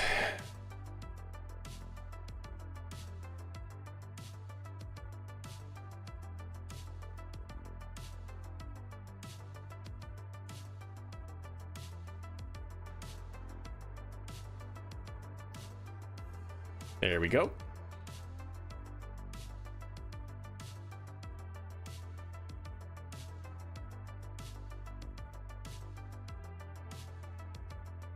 Okay.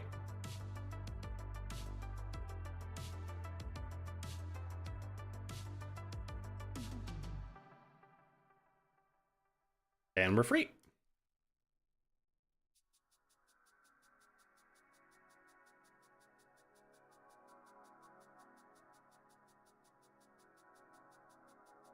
I'm in my undergrad studying aerospace engineering, if you couldn't guess from the name, and I'm hoping to specialize in GNC. How would you describe what it's like working in that field? Well, I certainly love it. If you love programming and you love math, then it is that. It quite literally is that. It also depends on kind of like what specifically you're working for or working on. But probably what you're learning in school is exactly how, for the most part, depending on the job you get, is what you're going to be doing. It's going to be building out simulations. It's going to be testing different algorithms, testing, building out computer sims and building out using code, the actual control systems, all of that, which I certainly enjoy a lot. All right. Well, this is as good as it's going to get for protection for these Kerbals. But yeah, Arrow, like, feel free to ask questions. But yeah, for instance, I've worked jobs where we've worked in MATLAB Simulink, if you're familiar with that. Quite literally developing suborbital launch vehicle code using MATLAB's autoencoder and using Simulink to construct everything. Built simulations in Python for testing RPOD algorithms, rendezvous proximity operations, and docking algorithms. And currently working in both Rust and C to actually develop communication architectures that are used in avionics. So kind of anywhere and all things in between. Alrighty then. All right, let's go ahead and back out here because one thing I have time warp to day 120. Alrighty then. We're getting there, chat. We're getting there.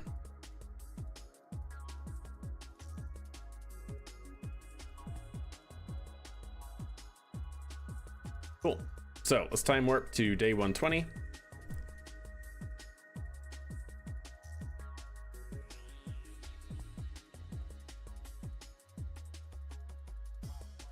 There we go. And then let's time warp to morning.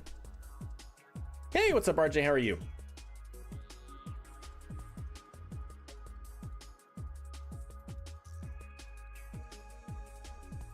Perfect. Let's get our mission log up. So we're going to be launching day 20 at 4:35 is our target. That all looks good. We have our objectives. Control save, and let's see what we can do. And fly. Have you checked out NASA CFS? Oh yeah, for sure. I'm very familiar with it. And if so, what do you think? I actually really like it. Like, I think it's a fantastic open source code that does most of what you need for avionics communications and stuff. I mean, it's definitely quite involved. I definitely think it has certain room for improvement, mainly in some of its usability stuff, right? But I think that's the same thing with any very large software project, is that it's always, to like an outsider, very difficult to grasp in terms of like all the intercomponents and stuff. Absolutely, RJ. But that's the only qualm I've had. I've never like used it. I've seen the code and have looked it over and have used it to model some of the stuff that we did in KSP last time. I'm a little surprised that SpaceX hasn't done more to make Starlink usable for all the various rocket places for comms. Yeah, indeed. Let me see what you got, RJ. Ooh, Vulcan. I like it with smart reuse. Heck yes. 4-engine Vulcan. I like it. Nice. The 4-engine Vulcan. Heck yeah. That's solid. All right, chat. Well, we have our avionics developed here. Everything is looking good. We have our target apoapsis set to 70 kilometers. I have it set to 68 because by definition, we made this very simple Euler estimator. Quite literally just has some very simple dynamics for a vehicle that are constantly being updated in flight to estimate our apoapsis with drag enabled. That's the primary thing as to why we're not using the output that the game gives us, because it doesn't account for drag. So we have a very simple Euler estimator here to account for our apoapsis. And so by definition, for those very, very long flights, you incur error. So we have a slightly lower target altitude. But all in all, this is going to be a test here to see if this vehicle is ready for Kerbals. So here we go, chat. Are we ready? If we are, let's go ahead and hit that green launch button and turn over to auto sequence start, which will begin here as soon as we get our launch music active.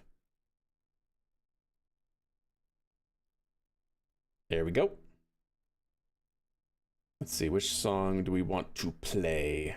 Let's play this one. Sure, why not? And auto sequence start for music sequence start rather. In 3, 2, 1, mark. And we are go for launch. Auto sequence start.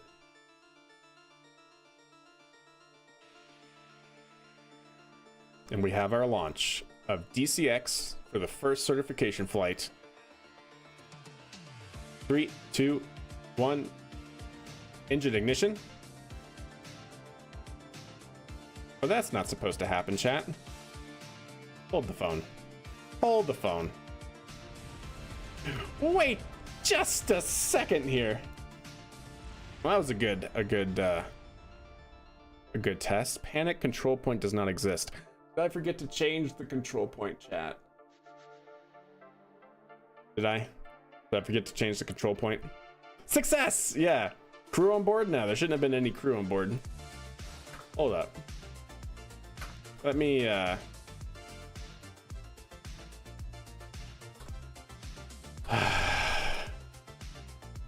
right, well, accident investigation. Now we're gonna have to time warp 30 days into the future before we can fly that again. Wow, that went nowhere near what I wanted it to do.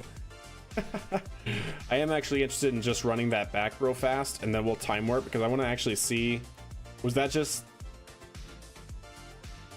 that shouldn't matter.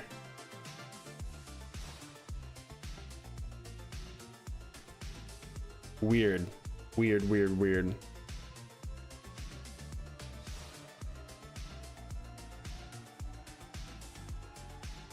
That's literally never happened before. Okay, well, let's go ahead and recover those crew. Don't launch on panic. True. I don't think that was it, though. The only reason why it calls panic there is because typically I set my control point with a tag called control point, and so it searches for that. And if it doesn't find it, it just reverts to the default control probe. So it's that... I do it that way, so that way if I want a different control point than my control probe, like a docking port or something, then we can do it that way. But yeah, so I'm confused as to why that even failed in the first place, because it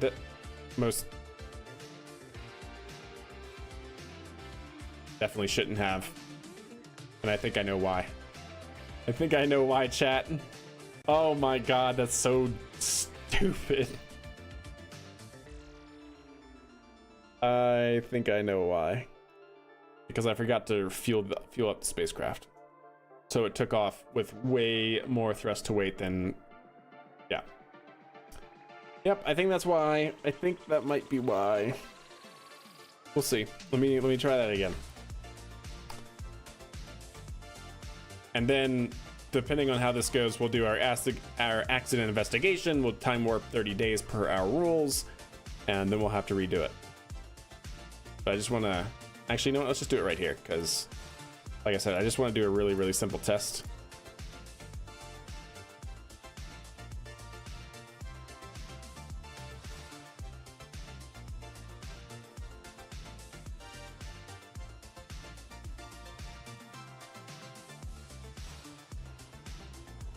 How'd you program it to fail like that? How about you shut up?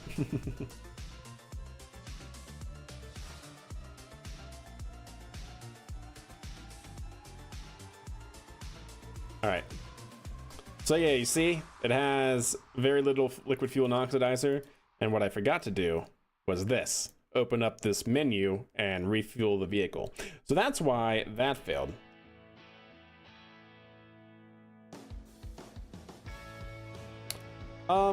So yes, I got a master's and a PhD. You don't need it, depending on what you want to get into. Like, you really don't. I personally would at least ask, or would at least recommend you consider getting a master's degree. You don't need, I don't think you need a PhD, but it kind of depends on what you want to get into, right? Like, if you want to come out of college probably working as like a lead on something, then a master's degree certainly helps with that. But if you don't care to spend any more time in school, then that's also not really necessary. So it really kind of just depends on what you're looking to get right out of your undergrad, you know.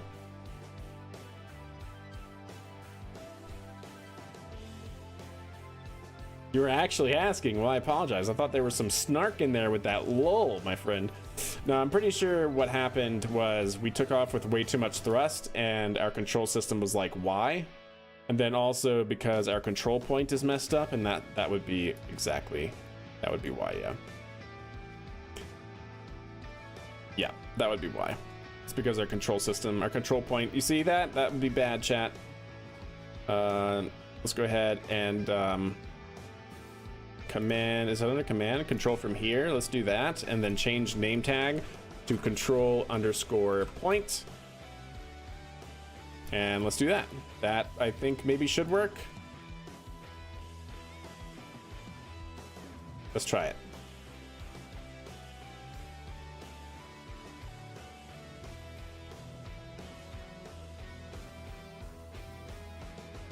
See, that's what it's supposed to do, chat.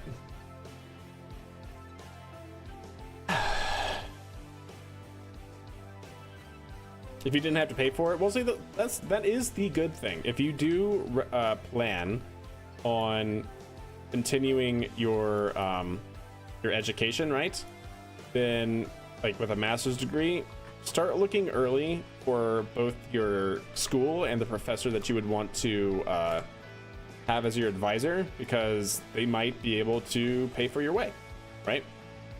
Because when you just start doing like master's degree and stuff, you have the ability to teach. So you can get like a teaching scholarship or just teacher pay to help your professor teach classes, undergrad classes and stuff. So yeah, when you're a graduate student, you have way more opportunities to get your school funded. But you need to kind of start early and find a professor that you resonate with on their research that you would actually want to stick with. And then also inquire with them, hey, like, do you have a project that I can work on? Because sometimes professors have government funded projects, right? Like, which is one of the paths I took during my master's degree. I was working on a NASA project through my advisor. So definitely look for opportunities like that, you know? They're not uncommon. Okay, let's go ahead and revert to Space Plane Hangar. We have to time warp 30 days and get another one out.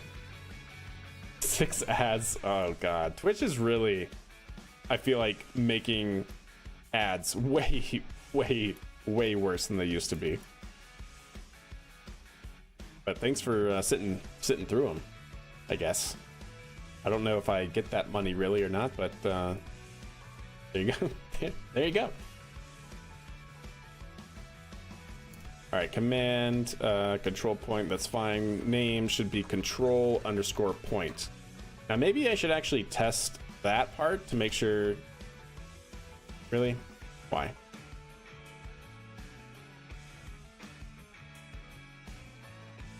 Get back into some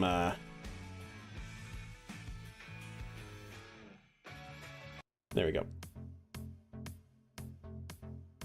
All right, let's get back into this, load it up. Hey, I just graduated with my BS in comp science and I'm thinking about getting a master's in aerospace.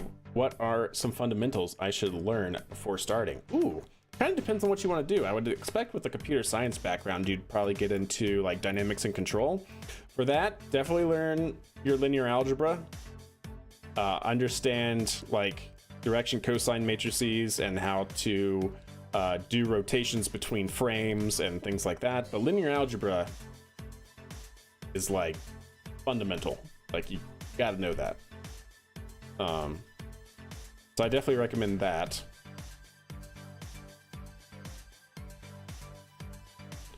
Control_point. Gosh dang it, why does it click through? That's so annoying.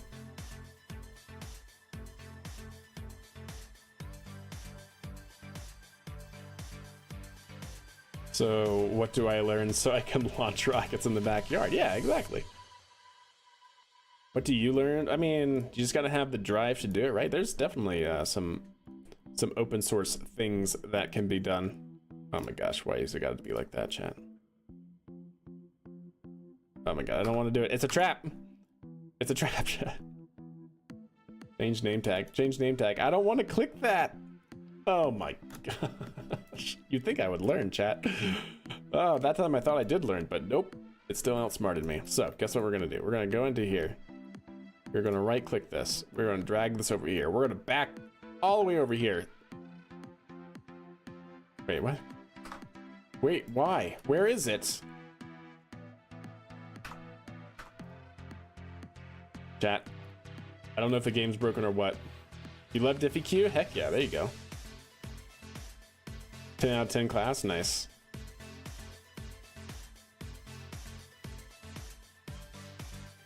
There we go. Maybe it won't actually have a click through now. Oh my god, please do not tell me you're gonna click through. Why? That should totally not be happening. I don't know if something's broken or not, like with the SPH right now. Closer to one of the main air professors at my university, which runs a lab. I'm interested in working for graduates. I'll be TAing for him next semester. There you go. Yeah, if you can grab a TA position, then usually that should pay for your semester at least, and usually can do that. If your advisor can use you, you can pretty much do that for every semester, just about. Maybe 3 out of 4, you know.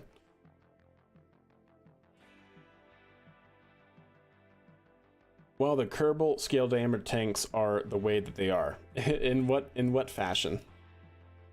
These? Or no? Or these Kerbal scaled ones?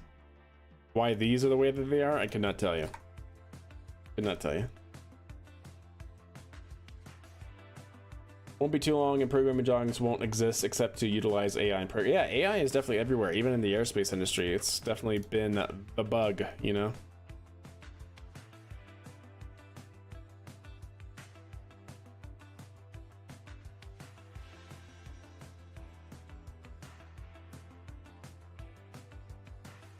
It has clicked through. Oh my god, that's so annoying.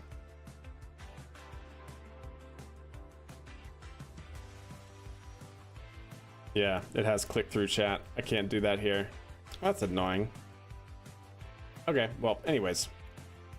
Let's just go ahead and time warp our 30 days and then we'll get back to it.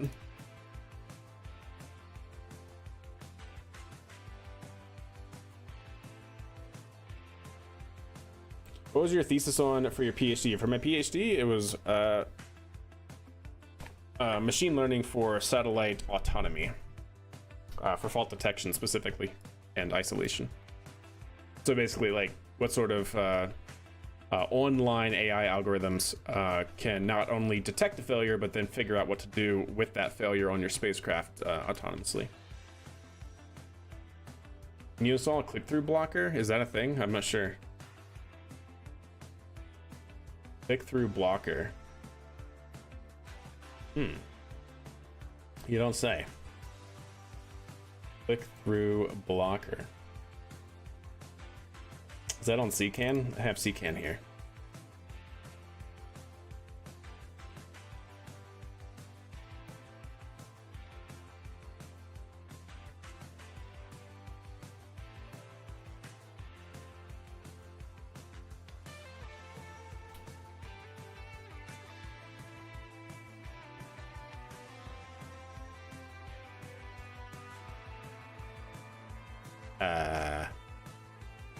What?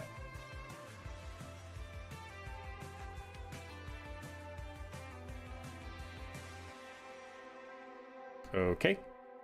Never mind. I guess I won't be using CCAN. Where can I find that? KSP click through blocker. Click through blocker. New dependency? What? Major release. New dependency. Toolbar controller.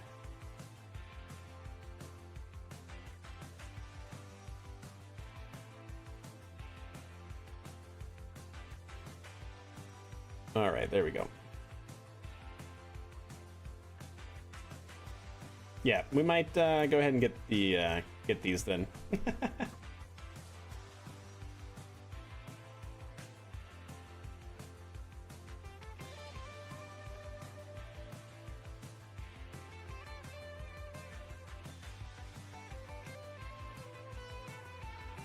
Okay.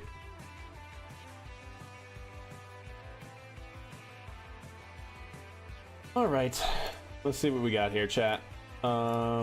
Extract. So I'm gonna install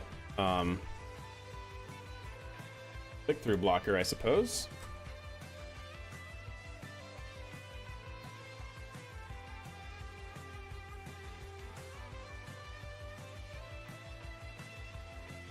Into game data.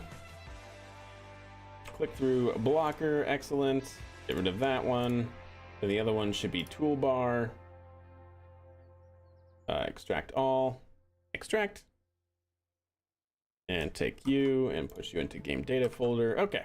Well, let's see if that will fix things. I don't know if I have to reload the game and stuff, probably, but you know what? Let's go ahead and just time warp the 30 days that we need to day 150. Actually, we'll go to 660. There we go.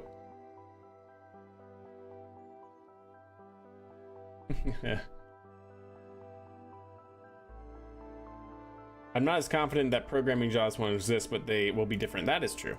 Yeah, 100%. All right. Let's go ahead and save game. Cancel. Resume. Does it automatically just save? Hopefully. Maybe I can go into the space plane hangar and back out.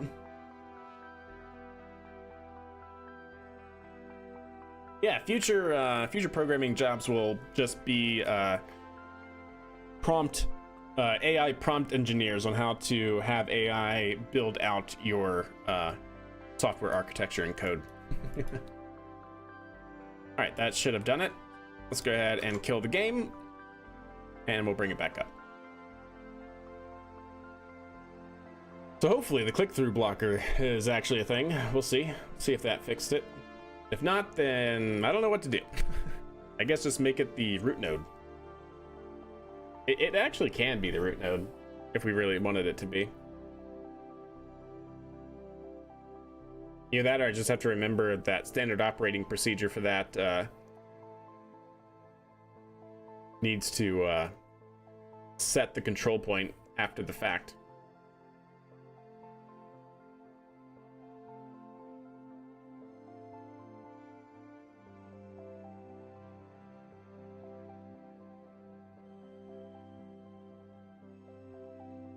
$666 patches. Oh, goody.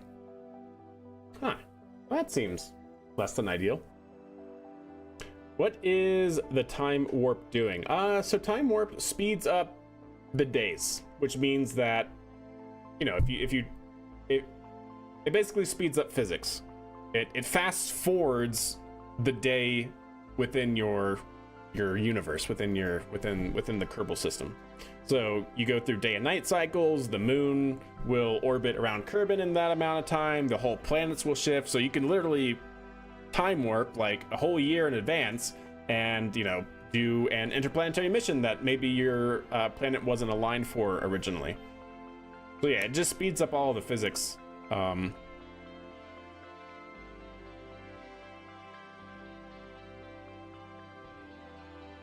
Basically, think about it in like real life. If you had time warp, then we could literally fast forward to next year, and you know, of course, the whole universe will be a year older, and everything else will be in their positions. Click-through blocker. Hey, that worked. Okay, up until this release, the click-through blocker has used a model of focus follows mouse, meaning that the focus was on whatever window the mouse was over. This release provides a new model of focus follows click, which means that you will need to click on a window for that window to have the focus, and the focus won't leave the window without clicking outside the window. This window will only appear once to offer the choice of focus model. It can always be changed in the stock settings window under the click-through blocker tab. Click-through blocker. Okay. Sure. Let's see if that works. Okay. For each mod, select which toolbar to put it on. Close. Okay. Yeah, cool. Yeah, good. Good. Solid chat. Good. 30 years older. Why? That's I can't tell if that's a compliment or the worst insult, but thank you. All right, let's see if that actually fixed things. If it didn't, then bummer, and we'll have to figure something out.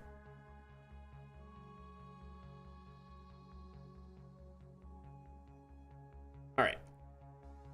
So if we come into here and we go here and we go to change name tag. Ooh, it worked, chat. How about that?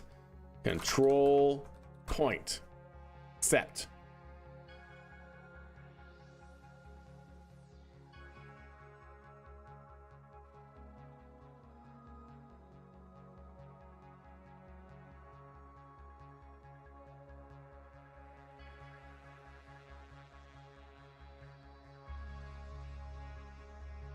Y'all lied to me? Why would y'all lie to me? Okay, you know what? We're just gonna do this. Because this, I'm sure, will do nothing to cause harm to our vehicle, right? Save it. Control underscore point. Yes. Hopefully we will never need to do that again. Okay.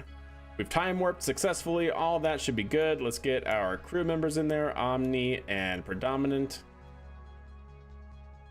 And let's fly this again, chat, shall we? Hopefully this will work. KSP decided to crash that. Yep, that'll do it. We'll do it.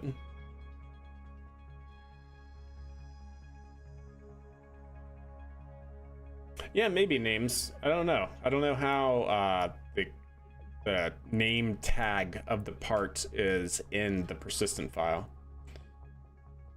What do you think you'll do for CLS contract? I don't know yet, because it kind of depends on what we do first. It honestly it could just be a contract that we have open.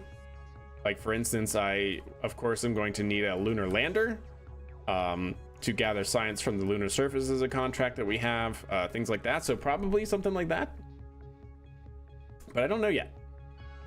I have not had time to work on that. I'll probably have to be this weekend before I start looking at CLS contract openings.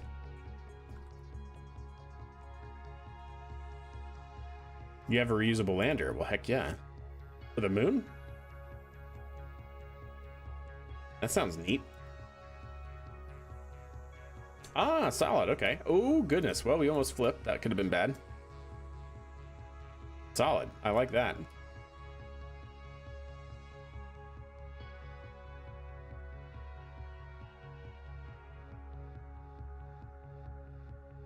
Yeah, I also have to get the dimensions of my launch vehicle right, because that was one of the things that we did was whatever you build has to fit inside my standardized fairings, kind of like in real life, so I still need to do that.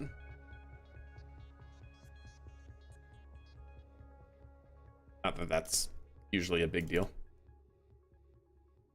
All right, let's go ahead and bring you down to 3. 3, I said. Thank you. And there we go.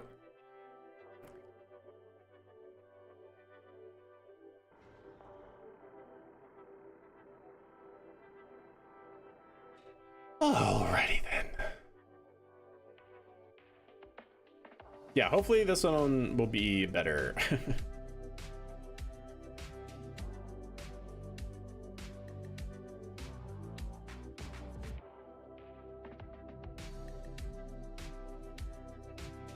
Okay.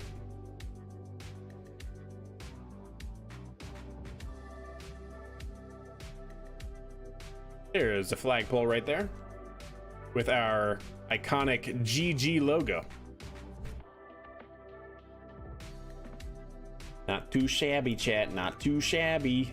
We're getting there. Skirt, skirt. Let's get our vehicle here into our bunker position, which really does nothing to actually save them if something actually went wrong. But this is all we got. Otherwise, this thing is built like a tank anyway, so hopefully we're okay. Perfect. See? Almost no protection to the actual Kerbal, but hey, you know what? So be it. All right.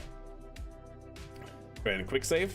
How many times do you click controls while working on your code? Click Control S while working on your code. Often, like every second. Every line. Not quite like that, but yeah, pretty often, I'd have to say. Especially now when we're updating it every time I update, like for sure. All right, we should be fully fueled, chat. It needs better landing legs, but it works. Let me see. Ooh, that actually does look pretty slick. What do you use for? Oh, those are on a. Those are like those nose cones, right? Those nose pieces that you have for the landing gear. That's actually pretty solid. Oh, nice Orion. Nice Orion. Yep. Yep. All right, we are fully fueled, chat. I am going to standard operating procedure start to just have this be control from here and hope that that fixes that in the future. It has the caved in windows too. That is slick. I like it.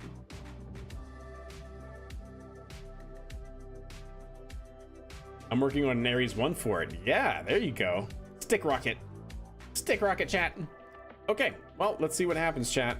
Are we go for launch? If so, the board should be green. We are, let me actually make sure here. Target altitude 68 kilometers. We're going to overshoot that a little bit, so that should be fine. We're actually targeting 70 kilometers here. Let's go ahead and update our mission log. Failure. Avionics startup entered abnormal condition, i.e. control point. Panic.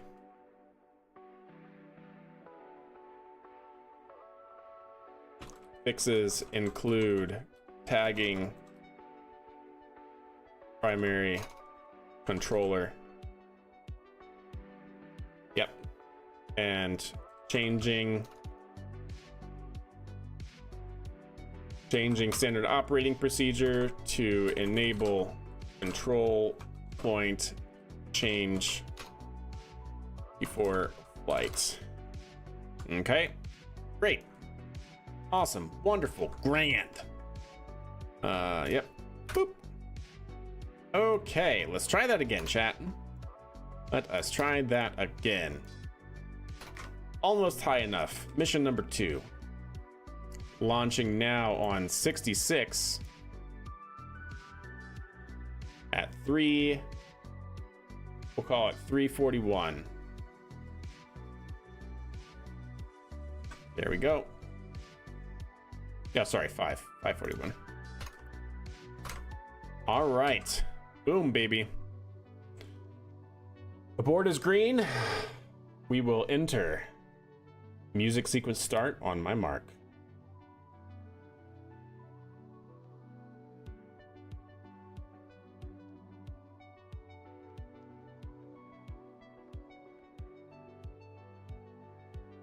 T-minus 20 seconds. Check yo staging. We got one stage. We have one stage. I think we're okay. And we are go for music sequence start.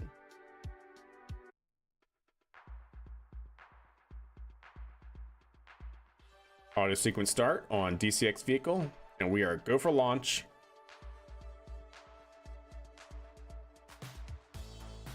Vehicle now has flight control. 3, 2, 1. DCX is away. Landing gear retract.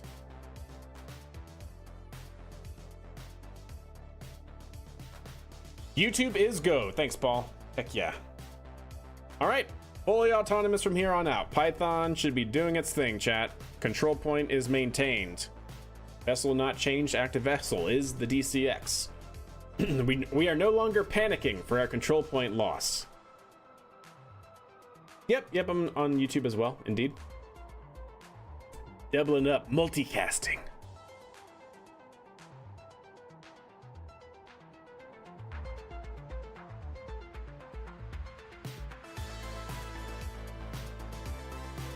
All right, so ideally, it should be targeting an apoapsis around 70 kilometers. From there, it will coast up to 70 kilometers. It should then enter a very brief altitude hold at 70 kilometers, if it actually has enough time to reach that gate. Then it will actually do a belly flop, aim back towards the pad, fall like a skydiver like Starship, and then ideally land somewhere very near the pad. That is the goal, chat. That is everything that we have implemented, and now we're testing it, making sure that it works. Stand by for main engine cutoff and coast period.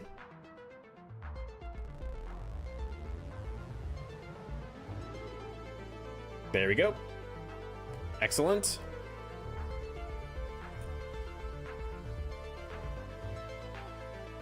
Alrighty then. So now the vehicle should coast up to 72.7 kilometers altitude. So where we are in our flight avionics is right here. We are waiting. We are waiting to start basically falling back to Kerbin.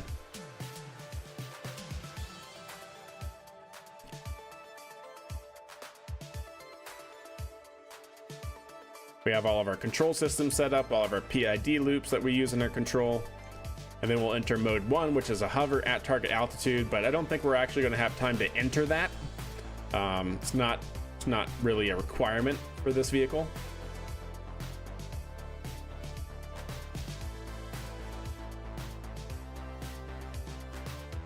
All right, looking good. So yeah, this is kind of like our stress test, chat, because I do want this to be able to go above the Kerman line, so that way we can actually use suborbital flight tests to basically train our 2B astronauts before they even get into a orbital class vehicle. Because going suborbital should get them, I think, a level, if I'm not mistaken. I hope that's true. There's the Kerman line.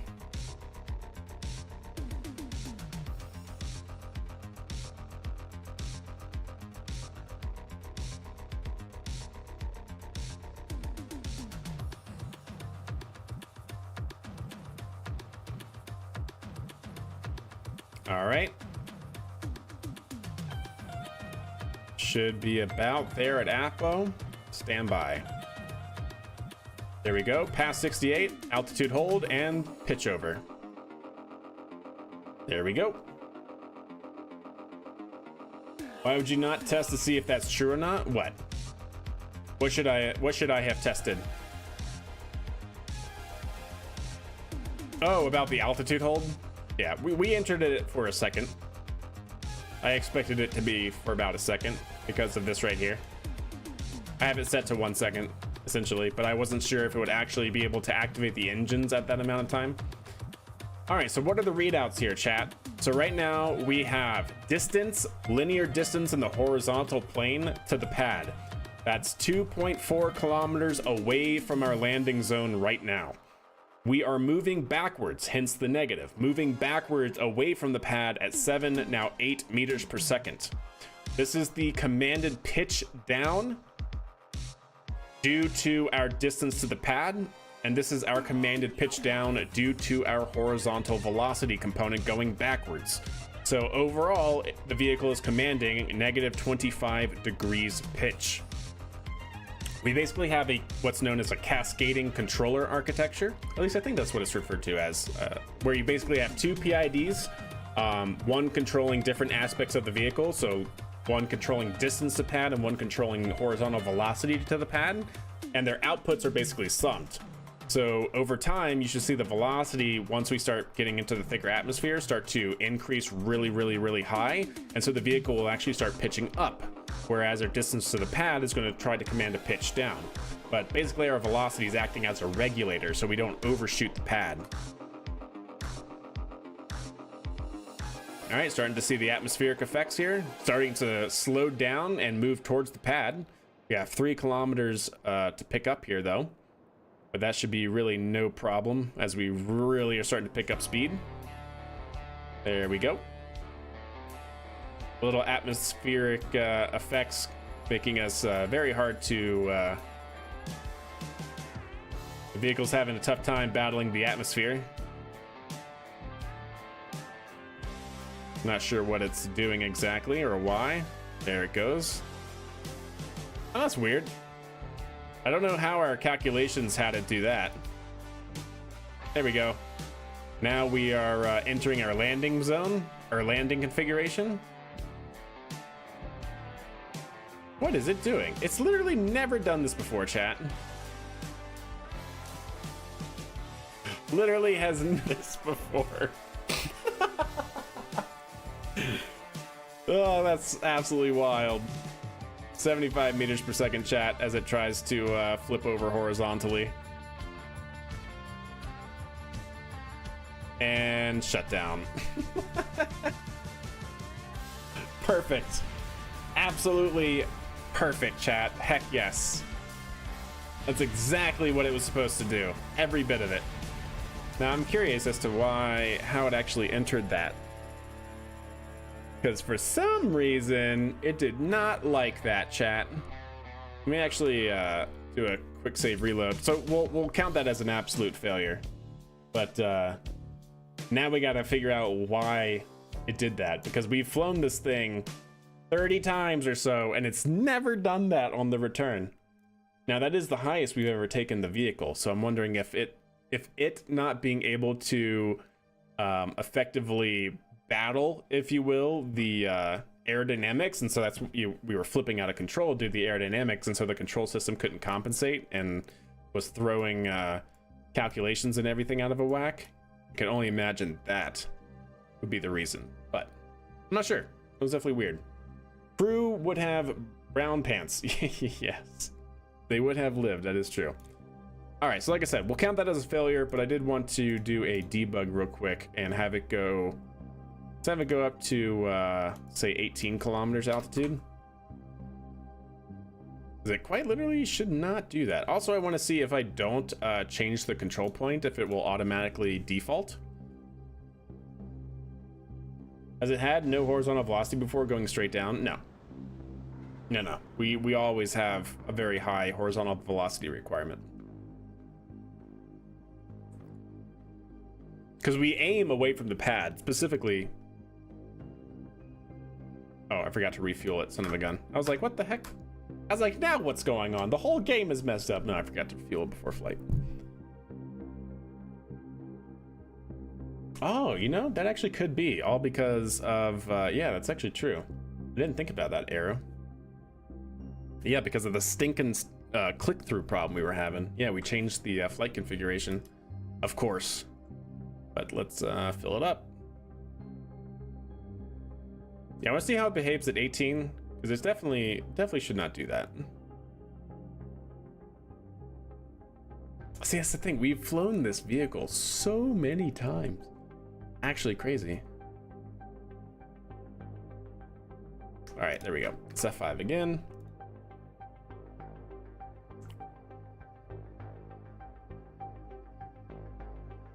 Okay.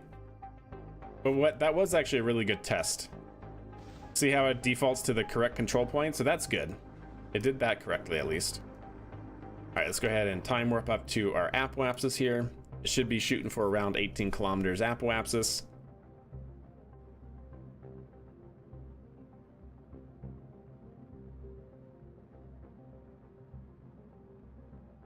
Okay. Yeah, good call on the probe. I don't know how far we actually moved it up, but you're right. It was certainly not poking through. I think it was actually here below this tank, if I'm not mistaken. So yeah, could have definitely been an issue. All right, we're almost at 18 kilometers. Great success.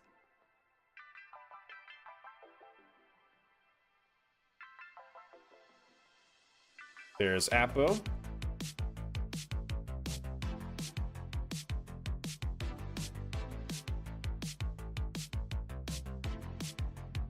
Okay, control and flip.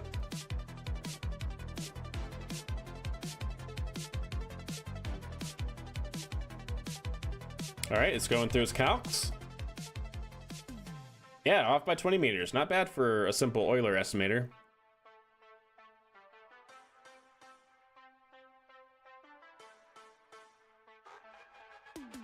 All right, see, we are moving towards the pad, and so we are starting to pitch the vehicle up to counterbalance that. We're now basically commanding -3 degrees, and it's continuing to pitch up as we move towards the pad. So our velocity is acting as a regulator, pitching up even more. We're starting to slow down. Pitching up even more. And then once we cross 3,000 meters, we should enter our landing configuration.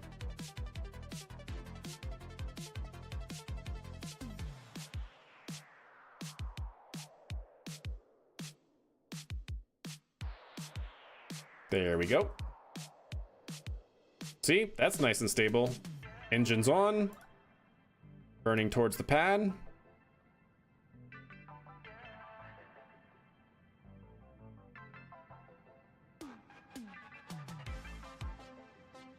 The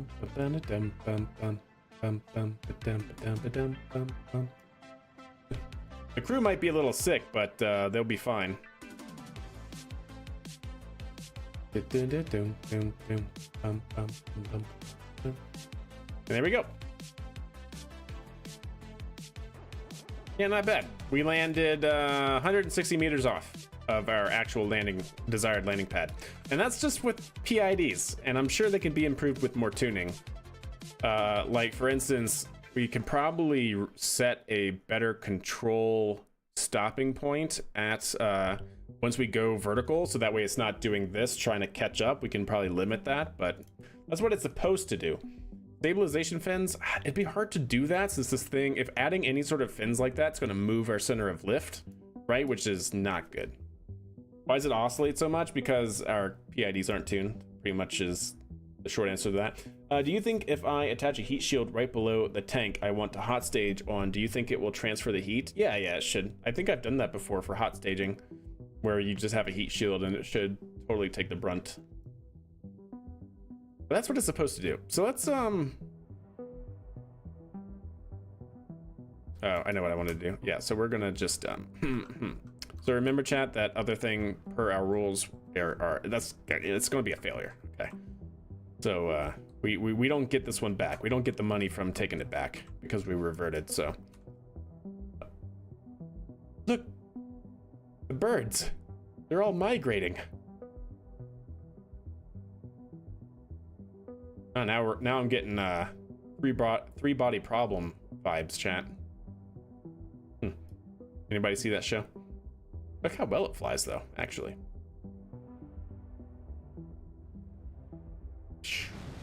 Perfect. All right, well, I gotta say, disappointing. Disappointing. So I don't know why. I don't know why that would have happened. It could be because the probe core moved the center of mass. I don't think it should have had that big of effect. I honestly think it was just our entry. I think it lost control too much, and then it activated the engines because the calculations that it was performing for landing when it wasn't even in landing configuration was just like, you know, gross. So yeah, I think that was kind of it. All right, let's recover. let's stick another one out there real quick and see if we can't bring this in. Bring it in for the kill. All right, this time we'll have Mayor. Yeah, this time we'll have Mayor and Predominant. There we go. But that was a good test. So we know that the control point was not the issue, because now that we've actually tagged it, the software can find that tag and then default to that tag name. How do you go about tuning PIDs? I programmed a simplex optimizer, but that feels a little overkill. Yeah, so you can definitely, there are optimization algorithms out there.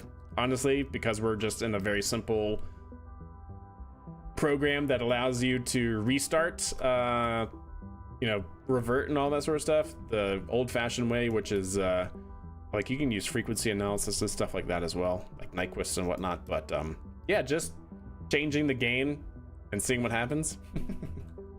There's one way to do it.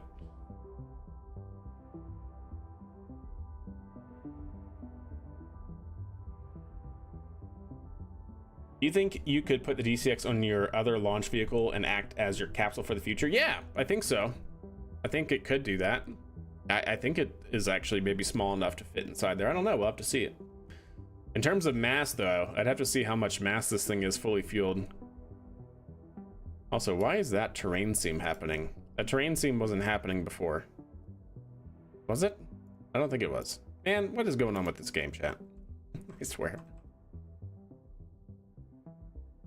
I'm trying to kill Dominant.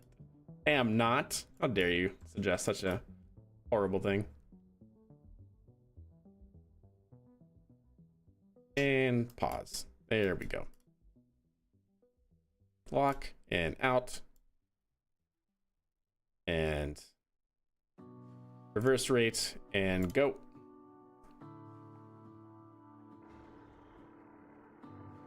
Alrighty then. Yep, let's see what happens now.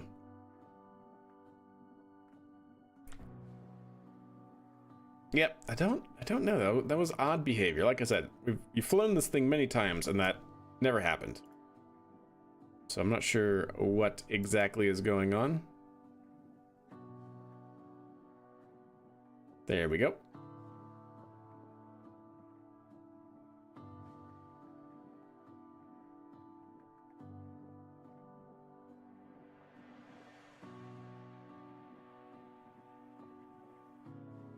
Like, how did SpaceX find out Merlin made sense for an upper stage over another engine? I mean, that is all like design choice, right? Like, you typically start with things like requirements and you go through many phases, many months of analysis and studies and figure out, like, you know, what do we actually care about? And so SpaceX, one of the things they cared about was being able to mass produce rockets and being able to keep costs low. Because they were going to lose the upper stage specifically, right? So if you're already going to have 9 engines that are just about the same, right? On your first stage, why not just use a 10th engine that is the same, for all intents and purposes, on your second stage? That's certainly one way to do it.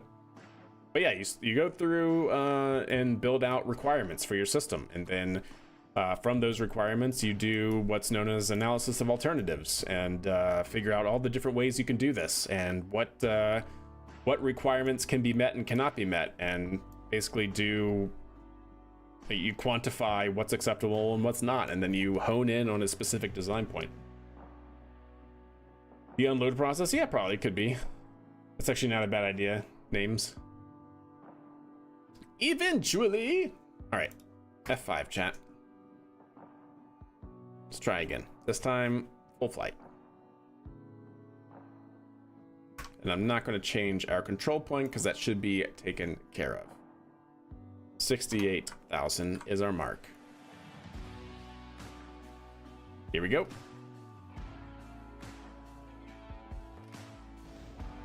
And we're away.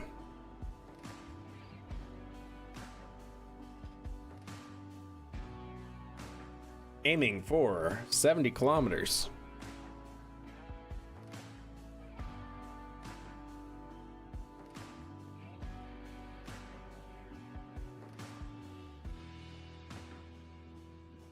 But looking good. So stand by. Let's go ahead and stop it so we get the calculation. Ooh, that was actually even earlier than I was anticipating. How about that? All right then. I want 70 kilometers, so let's actually burn. Because my real target, right, per our avionics here was 68 kilometers, and so I did not actually overburn as much as I was thinking it would. So that's interesting. Boom, boom, boom.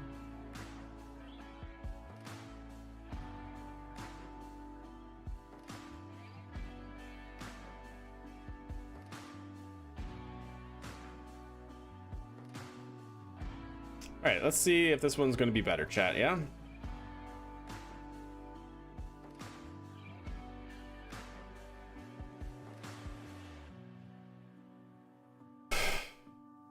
Oh, you know what I forgot to do, chat?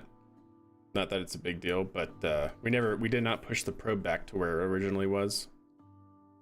We'll see if it does the same thing, because if it does the same thing, then yeah, that's the issue. But I couldn't imagine that small probe being that big of a difference on the dynamics, but I certainly wouldn't put it past it, right?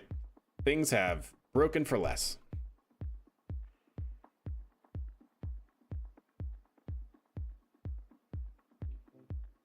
Okay. Looking good.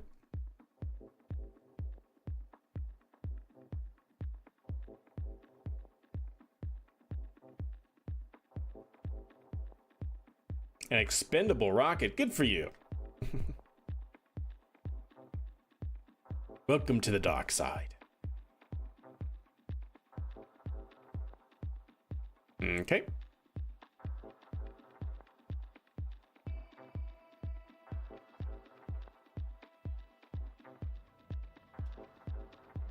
There we go.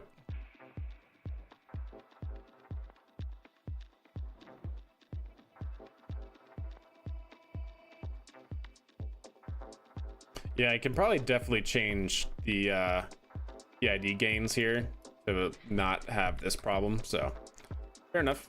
That's also probably a reason why it's doing the circle, you know? I don't think, the other thing I wanted to check actually is in our control mode, I don't think we're double setting our heading, but that might actually be something to check. I don't think that it is.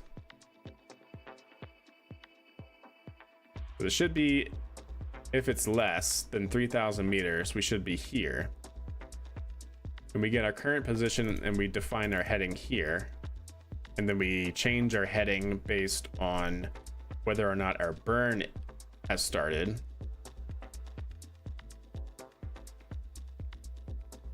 Yeah, I don't think that should actually, that should almost never come into play. But maybe that's the issue.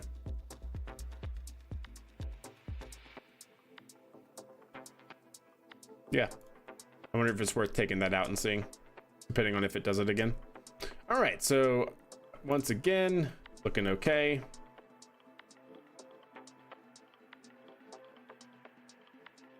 Hopefully the vehicle can remain stable.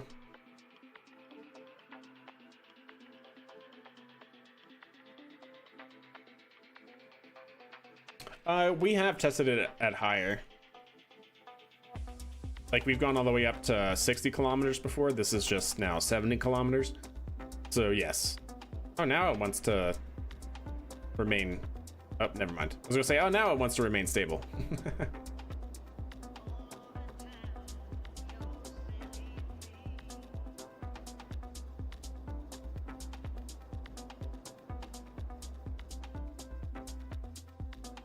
That time it definitely remained more stable though. That's good.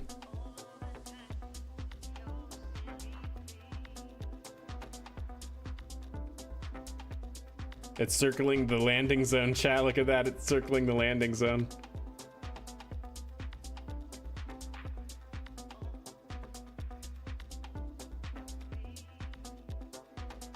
Oh, it's trying. There we go. Landing configuration.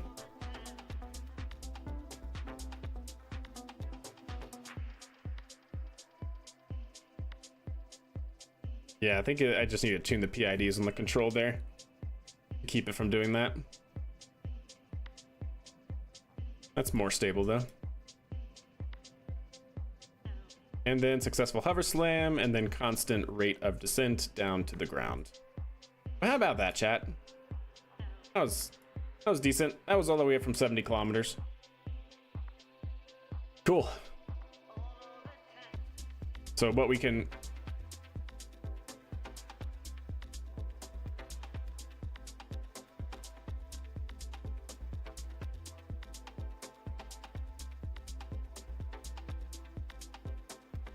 So what I was going to say is what we can do now is take the truck, go get it, and bring it back to the pad. But yeah, never mind. Never mind. Blue Origin, yeah. Yeah, hire me. I'm ready. All right. Yeah, nope, don't want to revert. I just want to recover. Didn't need those tires, did you? Only if we wanted to pick it up and move it back to the pad and stuff. But yeah, I guess screw that plan.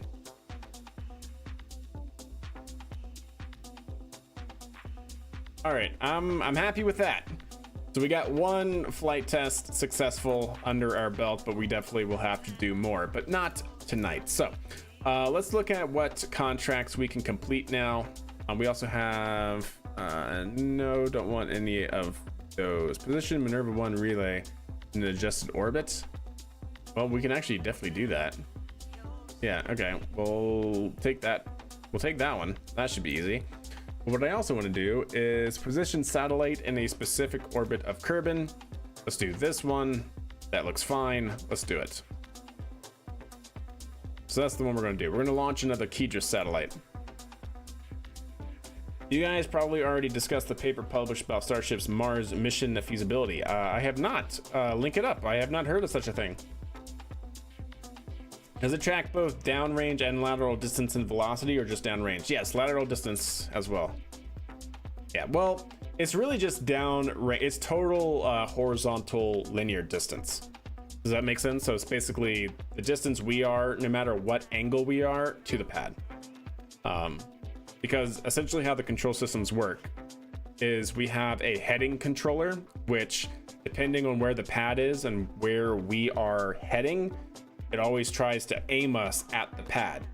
So we always aim ourselves at the pad, and then from there, because we're already aiming directly at the pad, we only have to control our downrange distance. Does that make sense? Yeah, so a pretty simple control method, but it works. About feasibility of SpaceX's human exploration Mars mission scenario with Starship.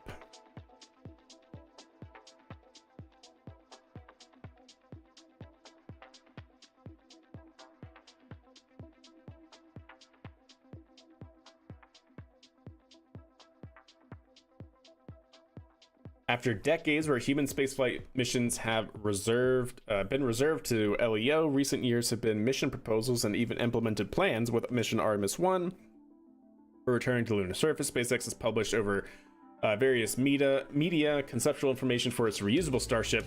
The technological and human challenges associated with these plans are daunting. Yes, obviously, such a mission at that distance would require excellent system reliability and in-situ resource utilization.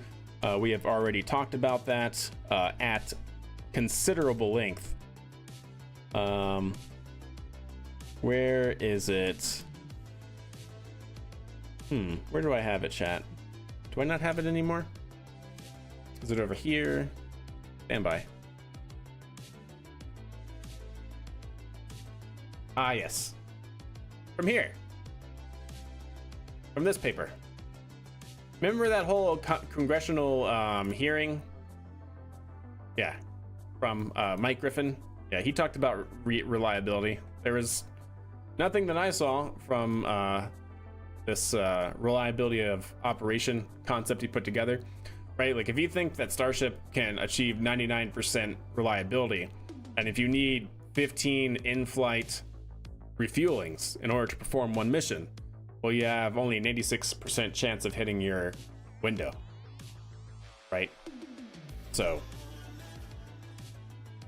you know, yeah, reliability, definitely an issue. The plan contained little details, however, and have not yet been reviewed concerning their feasibility. In this paper, We show significant technological gaps in these plans. Based on estimates and extrapolated data, a mass model as needed to fulfill SpaceX plans could not be reproduced in the subsequent trajectory optimization, so that current plans do not yield a returned flight opportunity due to too large system mass. What did I... Chat? I've said this for so long here in this stream, that Starship, based on their first integrated flight tests, do not seem to have the capability to get to even orbit, barely, with their own Starship system. And they've been touting, you know, 100 metric tons. Hey, what's up, Navi? You deserve more subs, honestly. Navi, thank you so much. I appreciate that. Much love to you. Very much appreciate that. But yeah, okay. We've talked about that at length here on stream before. Furthermore, significant gaps exist in relevant technologies. Power supply for the Martian surface. Well, that's less, I think, of an actual direct problem. Yes, it has to be figured out, but that's nothing new, I think, in my opinion. It is unlikely that these gaps can be closed until the end of the decade. Well, that's also something we've talked about on stream a lot. It's like, when is HLS Starship actually going to be tangible and operational? You know, we'd all like to think that by 2027, right, for Artemis 3, or 2028 for Artemis 3, but they have such a long way to go. I believe in them though, chat. They definitely have been moving at a very fast pace, as we all know. Overall, with the limited information published by SpaceX about its system and mission scenario and extrapolation from us to fill information gaps, we are not able to find a feasible Mars mission scenario using Starship, even when assuming optimal conditions such as 100% recovery rate of crew consumables during flight. Fair enough. SpaceX hater, wow. Yeah, no, I'm a SpaceX fanboy for sure, but even the SpaceX fanboys have to understand the pipe dream versus reality, right? Falcon 9 slowly ate Falcon Heavy's launch market. Starship will get there. The question is when, though. Yeah, absolutely. The question is always when. And unfortunately, there is kind of a deadline for at least HLS. I dig how you believe in them when Orion's heat shield doesn't work. What do you mean? They have nothing to do with Orion's heat shield, though. What you talking about? In 1952, I don't want to read this. SpaceX Starship in spacecraft development, which is intended to be used for first human landings on the lunar surface in more than 5 decades, according to SpaceX owner Elon Musk, will also be the enabler for the first mission to Mars. The most recent information about a possible launch date for such a human exploration mission has been a tweet from 2022, which mentions that he has envisioned plans for a human mission in 2029. Oh, I didn't know that. I was thinking he had crazier plans of even doing it sooner than that, but hey, there you go. They talk about Orion and Artemis, motivation, goals, and approach. Okay. And NASA? Well, NASA, yeah, I mean, I have full faith in them. It's just a matter of when. But the heat shield issue wasn't even that big of an issue. It was definitely, let's figure out why and all that sort of stuff, but it wasn't like they lost the Orion capsule, you know? Yeah, like, I wouldn't say the heat shield didn't work. It worked perfectly fine. They didn't lose the capsule and everything came back fine, right? There was no burn through or anything like that to the actual crew cabin or anything. It was just like, this is not the same thing that we saw in simulation. Why? You know, like, that's literally all it was.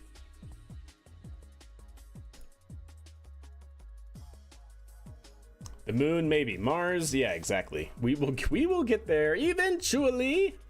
Are you streaming on Twitch too? I am, Navi. Yep, streaming on Twitch as well. Same username, Rocket Guy with an I too. The prominence of Starship in current mission plans as human landing system for Artemis 3 on the lunar surface and its intended role within Mars mission plans warrant an analysis concerning the feasibility of such Mars missions.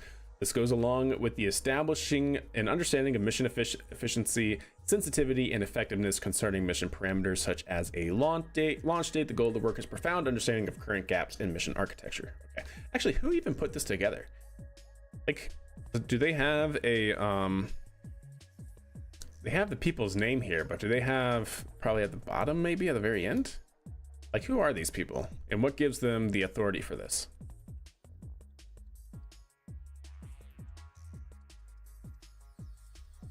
Just, you know, out of curiosity.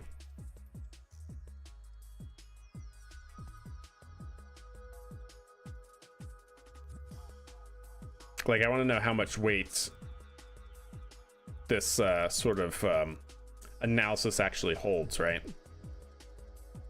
Because everything should be taken with a grain of salt since it's not a primary source. Do you think that putting your Python self-landing project on your resume would give you a big boost when applying to an aerospace company such as SpaceX? That's a good question. I think it could certainly be an interesting thing to bring up in the interview, but I don't know if it's like something that should go on the resume. Maybe if you like implement something like really, really big, right? Like you actually implement convex optimization for precise landing. Right now we're just using open loop trajectory generators and PIDs to construct our landing target, right? And we land 100 meters away. But maybe if you actually implement some pretty robust algorithm to where you can land it exactly on the landing zone, kind of like SpaceX does in real life, maybe then that can be something you tout. And I also probably wouldn't necessarily mention that it's in KSP. You would just say something like, you know, developed guidance, navigation, and control algorithms for launch and simulation, implemented trajectory optimization, implemented landing, precise landing, guidance, navigation, and control using blah, blah, blah, blah algorithms, right? You wouldn't necessarily say, oh, I did this in KSP. Maybe in the actual interview you could bring it up, right? That would be fun.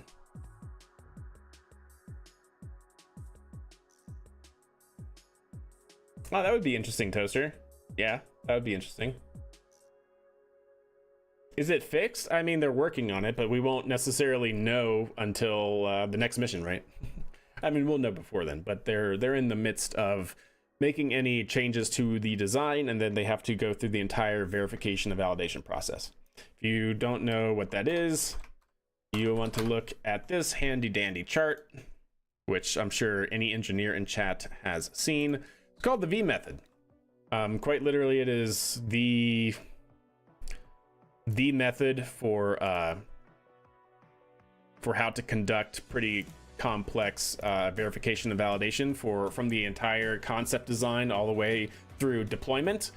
So you obviously start with your plans, you go through your concept of operations, you go through system requirements, subsystem requirements, component detailed design, you then implement everything, but then you start going up the other way and you do component verification. But your component verification should go back to your component detail design and trace all the way back to it. Then you should go through your subsystem verification, and everything in your subsystem verification should go into your subsystem verification plan, which should then trace back to your subsystem requirements and your performances. You then go to the system level, do the same thing for the system, and so on and so forth. So they have to do this because if you change your vehicle, you potentially change a lot of things about it, right? Even if it's a small change. They have to make sure that everything traces back to your original requirements and expected performance. So they have to do this. So it's going to take a minute, but yeah, I'm sure they're already implementing fixes. All right, so let me see here. A mass budget is established, and from that, a trajectory. How do they get the mass budget? From a trajectory analysis used to determine propellant needs to be covered by ISRU on the Martian surface. Subsequently, the feasibility is analyzed and discussed, considering the TRL of the required technologies. The major questions to be answered. Major questions to be answered. Is the mass information provided by SpaceX plausible? Which mass information? Is the propellant mass plausible? Is the time of flight plausible? And what is the energy needed for ISRU activities? So, does SpaceX already have... I guess they do. Like, does SpaceX in their user guide already have, like, actual design point information for Starship that's actually accurate, or at least a desired goal? Or are they using what they have right now? I would assume they have a design point that they're getting to, because you certainly wouldn't want to use the massive Starship now, right? Because one, it has nothing in its top part, right? And it's also probably got way more things in it, components in it, mainly used for engineering and for initial structural analysis and things like that, to get something working that you can iterate on, because you can optimize it later, right? Get something working, you know, figure it all out to your design point, and then once you figure out that performance, you can start taking things off, so to speak. Especially when you start looking at the difference in Raptor engines, right? The very first Raptor engines looked an absolute god-awful mess, because they had so many different things that they were using for sensing and measurements and making sure that their system was up to performance on the early models, and now they're very, very streamlined, right? So I can only imagine that that's kind of the same thing now with Starship that we're seeing in the integrated flight tests. Has there been any pushes to use more readily available materials to build fairings? What do you mean? I mean, carbon composites are kind of just the norm, and they're fantastic to use. Very lightweight, structurally. Is that what you're meaning? Like pushes to use something other than carbon composites? Like Astra was using, I think, just aluminum for their fairings, if I'm not mistaken. It was some sort of metallic. I think it was just aluminum honeycomb. So yeah, it can certainly be done. Expensive though, that's true, it is expensive, but you also have to kind of like weigh the balance, right? The trades for that. So if the difference between using a carbon composite fairing versus, say, an aluminum fairing is, let's say, at the end of the day, for something like the size of Falcon 9, if your aluminum fairing weighs an extra, what would be like realistic? Let's just say it weighs an extra metric ton, right, than your carbon fiber version. Then that's technically 1 metric ton that can't go to your payload. So then you have to figure out, okay, well, what's roughly the cost of flying a payload? Roughly speaking, it's around $50,000 per kilogram. So $50,000 times 1,000, right, kind of gets you the pricing that you can actually achieve. So does the cost of making an aluminum fairing versus the cost of building a carbon fiber fairing, what's the trade-off in your payload mass that you could possibly achieve? Use metal and smaller payloads. That maybe if you want to just keep it cheaper, or you can just reuse the fairing like SpaceX has done, right? That's definitely the other way to do it. But that's what's interesting about Astra, right? Astra was developing their system to be as low cost as possible, but then they ran into issues. So yeah, but yeah, that's another way to get to sustainable flight, is just by trying to make it mass producible and cheap, right? Inexpensive, let's put it inexpensive. But then you have to buy a boat. That is true. Yeah. But reusability comes at a cost, right? See, that's the other thing. Like, there's 2 ways to get to sustainable flight. Reusability is one of them. But you don't have to have a reusable rocket and a reusable system to then make your system competitive and low cost, right? Because the other way to do it is like, okay, let's not worry about reusability, because with reusability, you have to develop your system to a higher standard, right? Because now you have to be able to reuse your engines 20 times or whatever, right? So let's make a really, really inexpensive one-time use vehicle that's, say, 1/10 of the cost of the reusable system's development costs, and we don't have to worry about boats and things like that. But then there's a trade-off, right? Because the trade-off is you now have to build more of them because you can't reuse, right? The SpaceX, what they've been able to take advantage of is that they don't have to keep building Falcon 9s because they're starting to just reuse them all that they already built. So then you have to trade that. So probably in the long-term run, going reusable might be better than going expendable. But you know, I still think the case is out on which way is the better way, because we don't actually really have numbers on SpaceX reusability, right? Like at what point does the cost of building a new rocket actually become better than all the refurbishment costs and things that have to go into a rocket per flight, right? Like, what, you know, it's like a used car, right? As you put more and more money into it, maybe it's just time to buy a new car. So we still don't have information on like that sort of stuff, right? Similar to Steve Jobs. Yeah, indeed. How much of SpaceX should we credit to Elon Musk? Yeah, I'd say similar to Steve Jobs probably on that. Like, he's definitely the founder. He was the visionary. He got them through the first like 8 years, and now it's Gwynne Shotwell, who is fantastic as well. She is all business. She's she's just like Elon in terms of mentality, it seems, which is pretty great.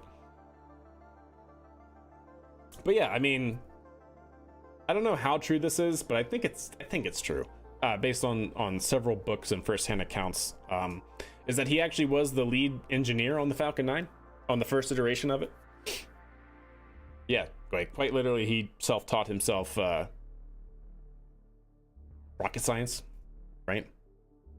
The other thing is that I definitely think Elon is at least a certain kind of genius, because I don't think that just anybody can go out and make like 3 different multi-billion-dollar companies and have them all be successful, right? Like it's true that once you have money, it's a little easier to make more money, but at the same time, having multiple very successful businesses, now you might change that, but there's a reason why he's the wealthiest person in the world, right? And I don't think you get that way without being some kind of genius.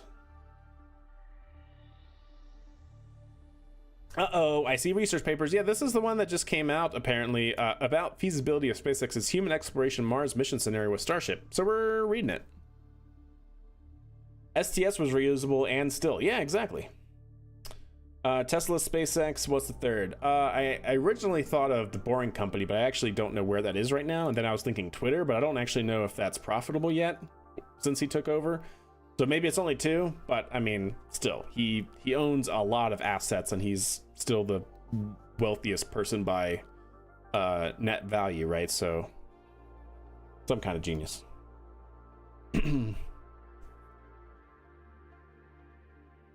Sorry, X. Technically X, right? Alrighty then.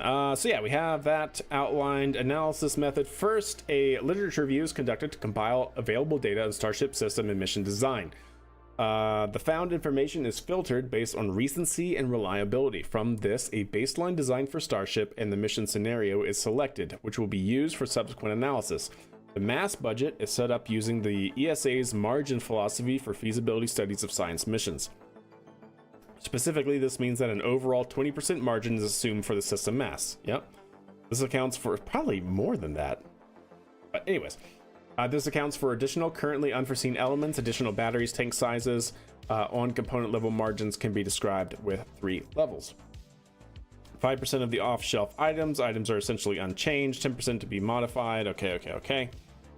The velocity has been picked for reasons of familiarity by the authors. Okay, summary of numbers provided by SpaceX concerning its Starship mission scenario. Information about ISRU technologies is not provided, as SpaceX does not provide any. Yep, okay. So summary of numbers provided by SpaceX concerning its Starship mission scenario. System mass, including the 20% margin, 100 metric tons.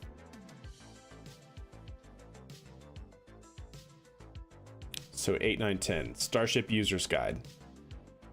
Starship Launchpad Tour with Elon Musk from Everyday Astronaut. Awesome. I love Timmy! He's the source for a paper, chat. Yeah. Okay.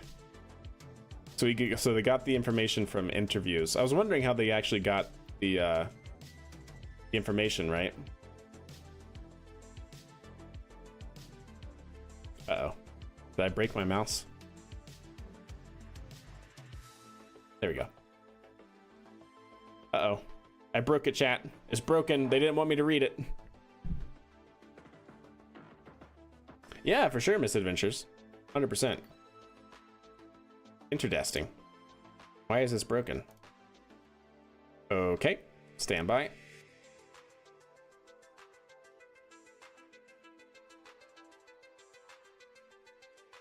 Ah, there we go. Sorry for the flashbang, chat. Flashbang, out. Probably very bright if it's the middle of the night for you. Is there a way to make it not that way? Can you? Do you not have like a dark mode?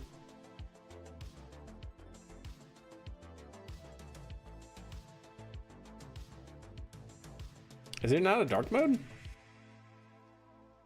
I could have sworn that they had a dark mode.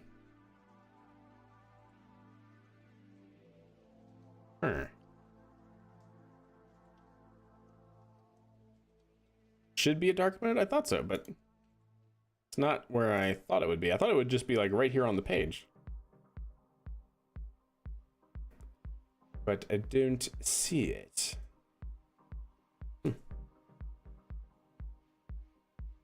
Unless it goes off system settings. Yeah, could be. Anyways, let's get back to it now.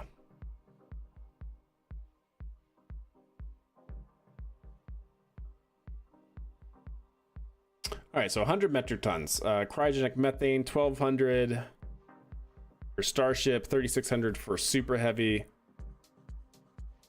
Maximal permissible perigee velocity on Mars landing. Okay.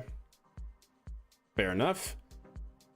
Starship system and payload mass. Subsequently, following steps were taken. Definition of the subsystem, set up with the respective system design. Wow, so they like backwards engineered Starship. That's actually pretty cool. Trajectory analysis. For trajectory analysis, baseline data is taken from literature to establish a mission scenario. This mission scenario is used to calculate fitting trajectories, searching for minimum delta V mission opportunities and those with minimum time of flight. To find those fitting, SpaceX published flight times and goals of 80 days and even 30 days.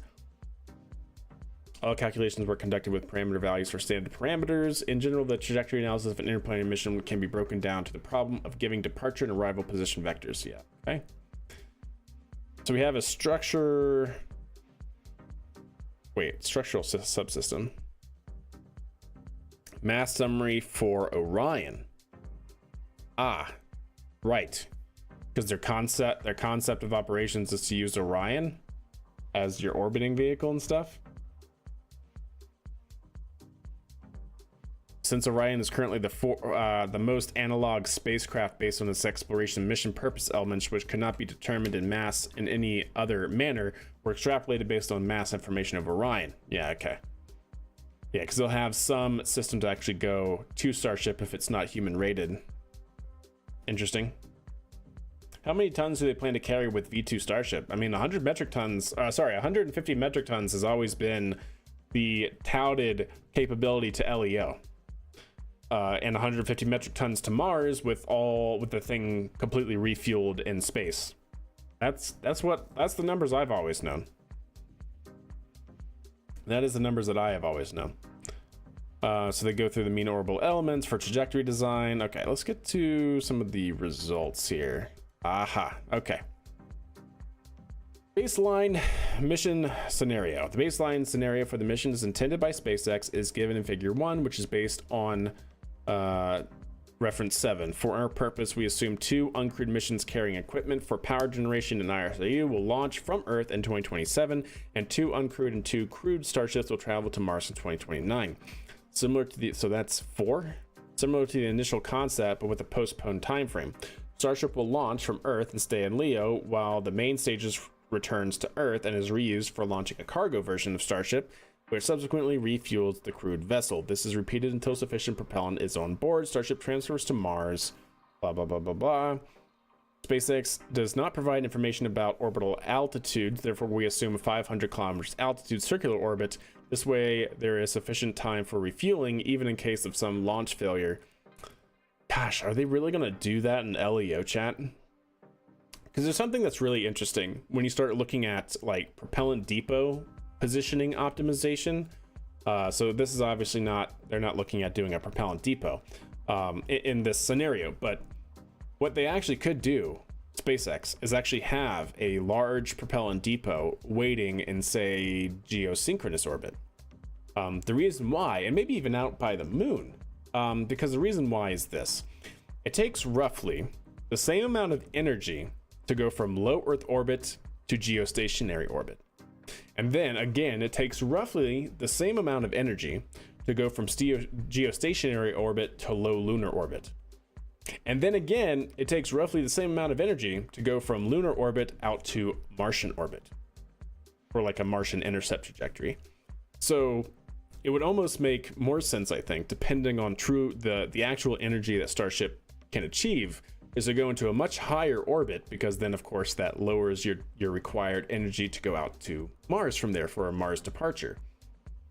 But yeah, 500 kilometers, I can definitely see that being a high, tall order for almost any system that is going to be as big as Starship. But that's interesting. That is interesting. Okay. SpaceX is not provided. This way there's sufficient time for refueling, even in the case of some launch failure. Also, this is above the ISS for risk of collision. Overall, this orbital altitude has almost no effect on delta V and therefore can be set arbitrarily. The altitude at Mars at arrival is not fixed, but determined by the maximum possible velocity at closest approach, which is 7.5 kilometers. For the return flight and initial orbit, altitude at Mars is assumed to be 200. The approach at Earth is 12.5 kilometers. Okay. Lunar refueling, that would be pretty crazy, right? But then that'd be way difficult, right? There's a balance, right, for Starship, because just to get into low Earth orbit with maximum payload is 150 metric tons is the quoted maximum payload. It takes like 15 refueling flights to refill it in low Earth orbit. So you'd have to do like 15 refueling flights to low Earth orbit, and then it'd have to kick itself out to the moon and then get refueled by the same amount of propellant, which means that you would, at least if it's going out to a refueling depot, then you'd have to have some sort of refueling system out at the moon, which would require potentially another 15 flights for that system. Now, if you can ISRU stuff on the moon, that'd be one thing, but this is in 2029 and ISRU stuff isn't even a thing yet in any capacity.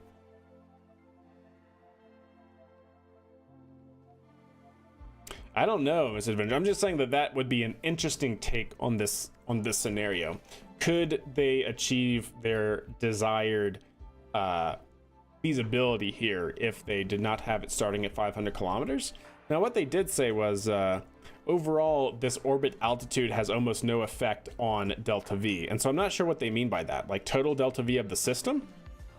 Because yeah, it's in space, so the delta V should be the same, but would it not take more delta V to go from 500 kilometers orbital altitude to a Mars insertion versus starting at, like, say, geostationary?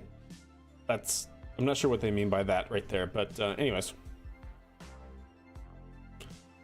All right, so here we go. Launch, yes, stay, launch again, refuel, kick out to Mars, land, ISRU, back into Mars orbit, back to Earth and land. Yeah.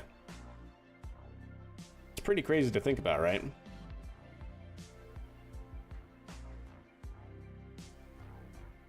I thought they already have defense contracts for Starshield. I was thinking they already did. Starship mass budget. In the following, the mass budget of Starship as derived within this work is explained. It is based on existing information where available and extrapolated by the remaining values. The goal is to determine a plausible mass budget for the Starship system and subsequently compare it to the proposed values by SpaceX. Determine its fit for mission scenario. Interesting. They do? Yeah, I thought so. Starship can carry a payload mass of 100 metric tons into LEO, according to 34, but I thought the number was always 150. Oh, for their user's guide. I definitely thought Starship was always touted to be able to carry 150 metric tons to low Earth orbit, right? Because they were always supposed to be so much better than SLS, and SLS Block 2 is supposed to be able to get like 110, 115 metric tons into orbit. Now, granted, Starship is reusable and all that sort of stuff. I don't want to get into that. I'm just saying, I thought the whole point, I thought the main point of Starship that everyone was like, oh my god, this thing is going to be absolutely amazing, is that it had such a high mass capability, even more than SLS. But 150 Elon units, well, that is true. That is true.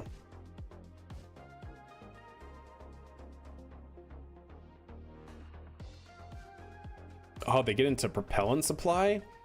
Oh my gosh, chat. Good lord. We might have to go through this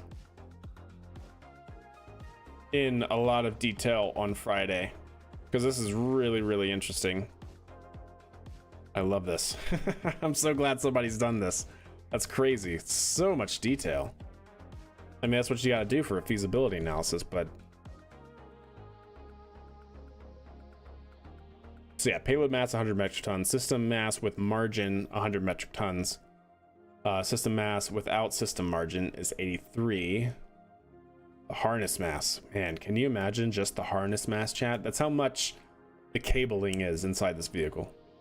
4.16 tons. Propellant mass, available propellant mass, total launch mass 1400. Okay.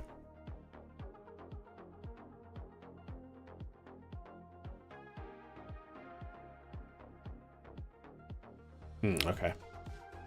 Cool.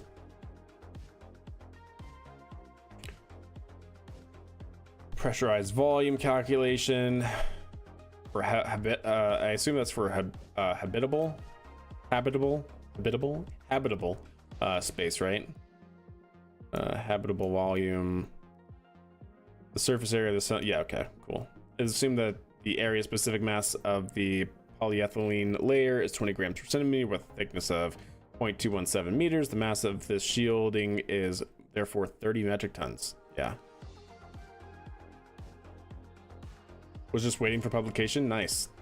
That's cool. Yeah, we're gonna have to probably break this down when I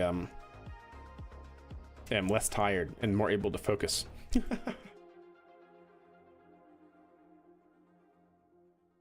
Yeah, see, look at this. They went through the entire mass fraction for propellant as well.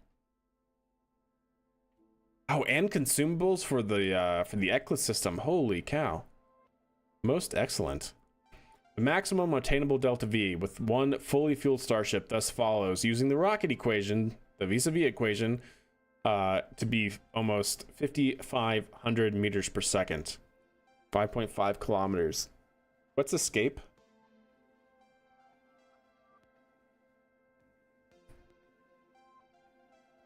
Because you need a C3 energy, right? Your characteristic energy. What is it? C3 energy for Mars.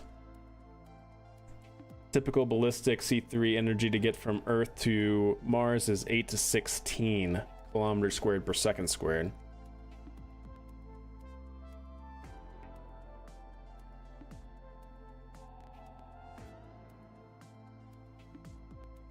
Yeah, because then that corresponds.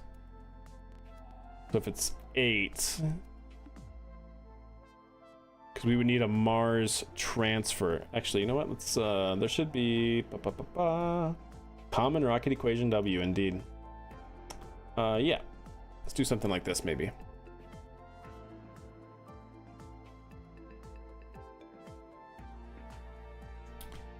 All right. So for Earth.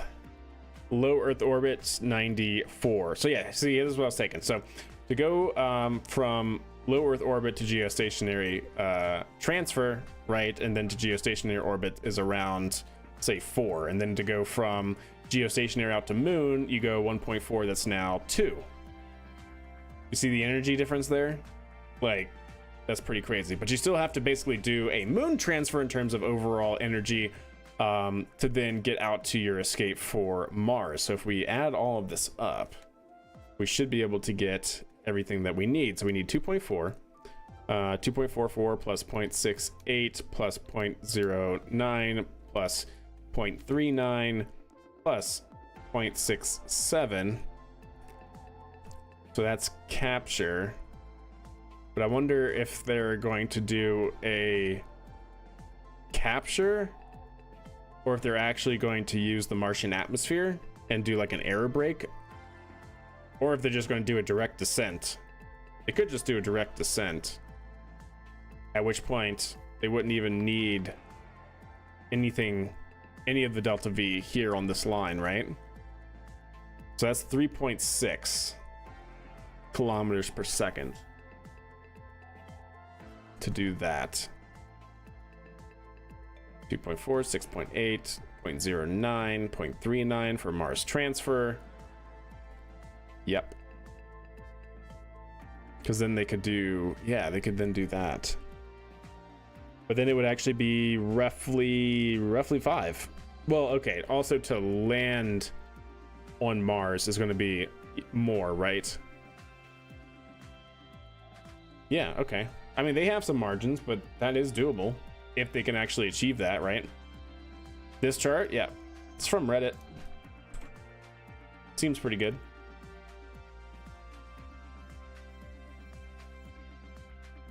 All right.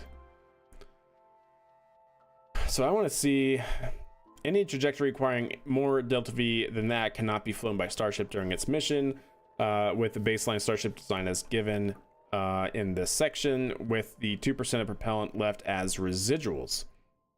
In the tank, the mass ratio would actually be 4.865, and Delta V max would become 5,800 meters per second. Imperfect propellant use leads to losses of more than 275. So yeah, you're basically in between like 5,250 and like 5,600 meters per second Delta V. The local minimum Delta V for which a transfer becomes possible with a maximum time of flight of 180 days and a payload mass of 100 metric tons. The local minimum time of flight for which a transfer becomes possible without exceeding the maximum obtainable Delta V value and a payload mass of 100 metric tons, and the maximum payload mass that can be brought to the Martian surface, according to equation 6. Okay. So this is in 2029. So Delta V required to go from Earth to Mars. Wow. They have like no margins. Am I looking at the right? Or is it just for their time of flight? No, for 180 days. The time of flight that they were hoping for was 80 days. Yeah. So Earth to Mars, they have no margins currently. Am I reading that right, chat?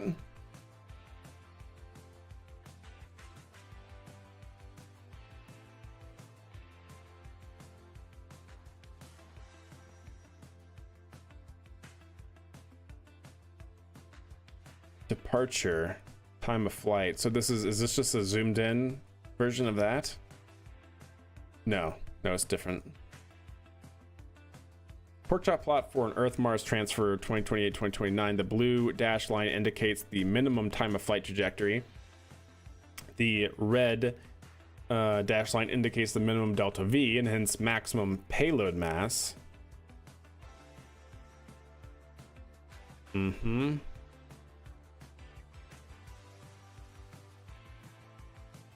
Darker areas indicate lower Delta V values. So the best that they can achieve here looks to be, well, I guess it would be corresponding to this for the most part, like 5.46 kilometers per second. Which, if they have expected or slightly worse propellant loss than what's expected, then that would be infeasible.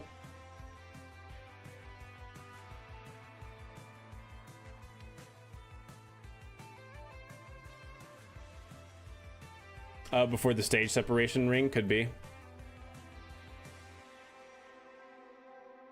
Yeah, this is supposed to be, well, I don't know. It's tough to say if this is like overestimating or underestimating.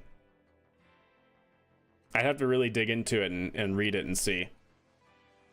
I think because they basically assumed that the mass of the actual structure would be 20%, but I don't know if that applies here because they're using stainless steel. Granted, it's thin and all that sort of stuff, but it's heavier than your typical aluminum structures that you would have on rockets. So I don't know if 20% system mass is actually correct here. I'm not sure. That's my only hesitation, is like, is 20% overestimating or underestimating? I think it's under, but yeah. For that launch opportunity, the minimum Delta V value is 5,400 meters per second, corresponding with a maximum payload mass that can be brought to Mars of 114 metric tons. This performance can be achieved with a transfer on January 13th. The minimum possible time of flight is 177 days possible with the transfer. Then the Porkchop plot for, okay. For that launch opportunity, the minimum delta V value is 4,800. Okay, well that's better. Corresponding with a maximum payload mass that can be brought to Mars of 178 metric tons. Both values are the global minimum and maximum values in the observed time frame. The minimum possible time of flight in this launch opportunity is 122 days, which is this point right here. Oh, so 2033.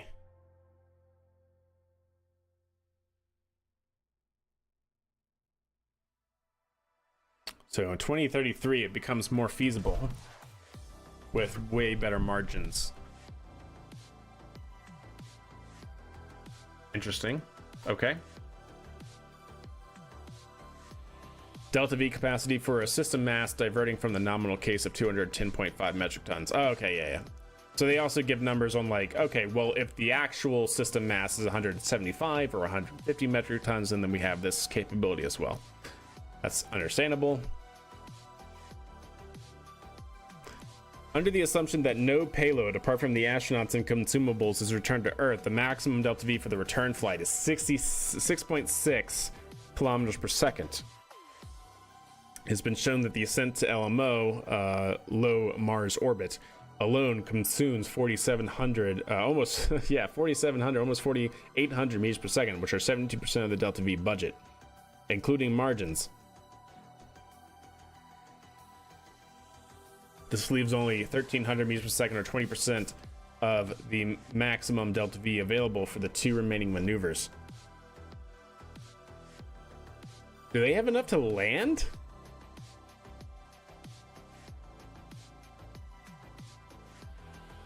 If Starship would have a system mass of 100 metric.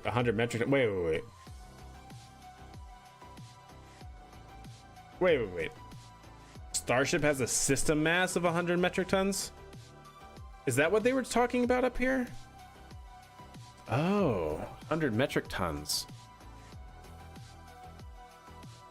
That's what SpaceX touts? 100 metric tons for all that stainless steel?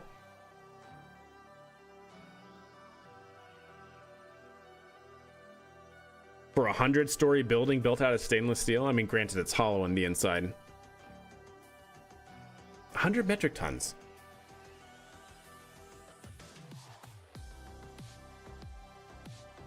I don't know if that's possible.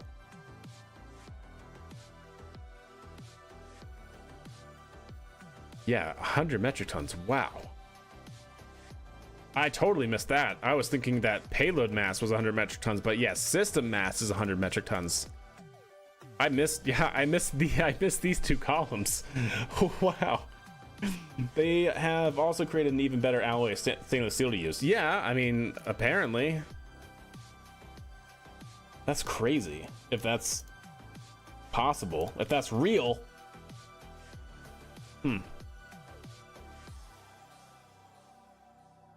Yes. Well, I'm questioning the number. Yes. So am I questioning Elon? I guess if he put it in the book.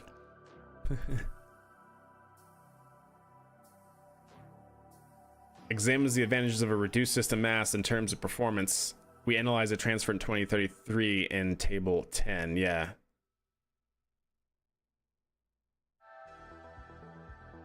Performance of Starship for reduced system mass is shown. Starship performance for reduced system mass concerning possible payload mass and minimum flight times. They could achieve a maximum payload mass of 239, but I guess they would probably be maxed out at 150. I mean, there's no way that your maximum payload mass... Is that even possible, chat? Can you build something that can support more than... I guess you can, actually. Yeah, never mind. For a second, I was about to ask, like, can you build something that weighs less than what it can support? But yes, I think you can. Because that would be 100 metric tons, and the original touted payload mass that they could achieve was 150 metric tons. Or here, if 150 metric tons is the actual payload mass that they can achieve, then that would be equal to the expected system mass. That's wild to me. Yeah, 100 metric tons is the published info. Nice.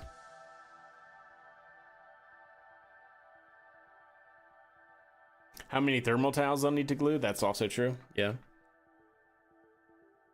Yeah, this is pretty crazy, chat. Pretty crazy.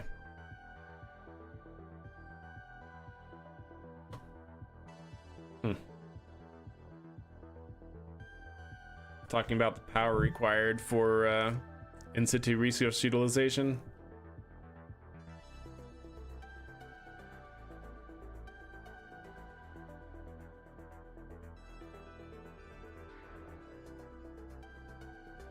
$253 metric tons for propellant production systems. So that's more than Starship can actually land with, to our current knowledge. So that would be at least 2 starships required for that. How many are they saying is required for this?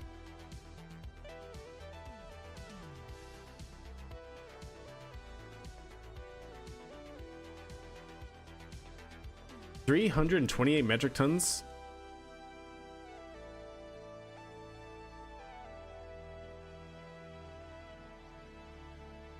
Because if that's 328 metric tons, then that's gotta be 4 starships sent to Mars, right? And landed on Mars.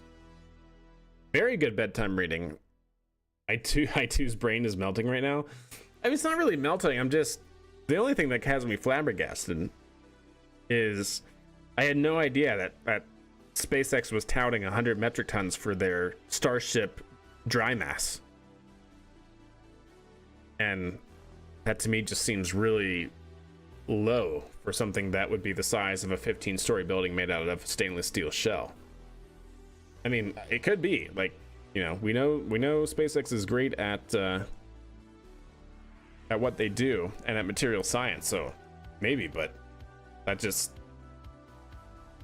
that seems incorrect to me based on IFT 1, 2, and 3, which is they have no payload on board, which should be your best case scenario for achieving, you know, orbit with respect to your propellant load, and yet we already know that they're stretching the tanks because they don't have enough delta V to get a reasonable payload into orbit. So how much more stretching do they have to do? How much more mass saving can they do on the structure and whatnot? I don't know, but that's what I'm saying. Like 100 metric tons by 2028 does not seem correct. Mind linking it? Yeah, Captain Failure's gotcha. Thank you, Captain Failure. So yeah, it's kind of interesting, to say the least.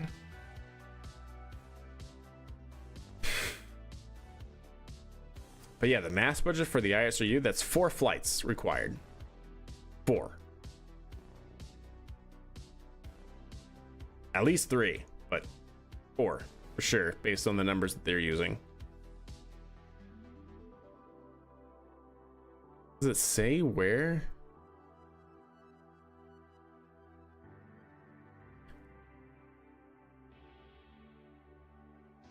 No, it doesn't. At least not in that summary. I want to know how many flights they're expecting.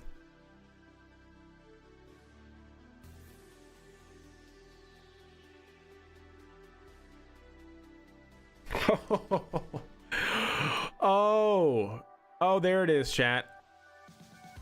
There it is. That's it. 26,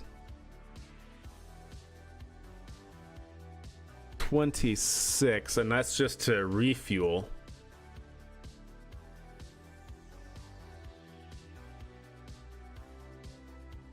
So yeah, you remember chat, you remember I brought up this? Remember I brought up this? Remember I brought up this? So we're now out here. So if Starship has a 99% reliability, we only have an 82% chance of successfully meeting that window in that amount of time.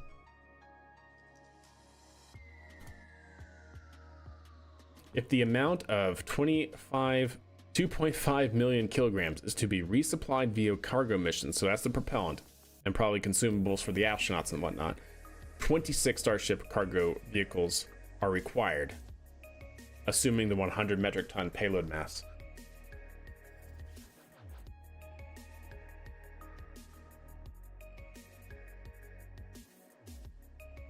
Because that would only be...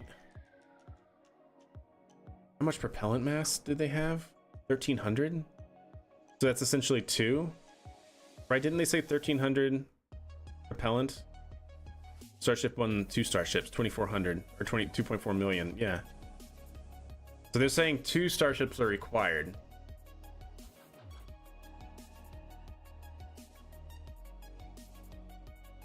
Is this I guess I need to read the whole thing, right, to understand where they're going with this, but my disconnect right now is they're saying we need 2.4 million kilograms of propellant over 26 cargo vehicles. But is that only for sending out and landing the ISRU supplies? Because if that's the case, then that doesn't match this. A total of 328 metric tons of mass are estimated to ensure propellant production for the case of 1,200 metric tons of propellant for each of the 2 starships.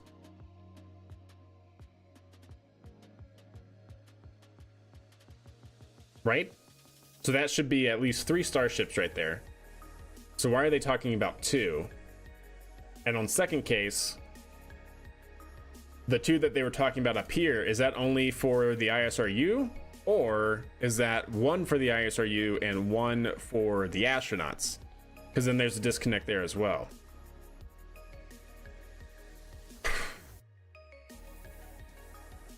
Return flights from Mars to Earth have been analyzed. The launch opportunities for return flights have chosen to open 500 days after landing. Oh, that's so true though, chat. 500 days. That's wild. Can you imagine spending almost like a year and a half on the Martian surface before you can come home? That's true. That's for a 500-day mission. Yeah, but for what? 500 days for getting the ISRU systems out there and the astronauts out there? Just the ISRU? Just the astronauts? Like, what is that? In previous sections, under the assumption that no payload apart from the astronauts and consumables is returned to Earth, the maximum delta V is required for that. This leaves only that. Yes, we got that.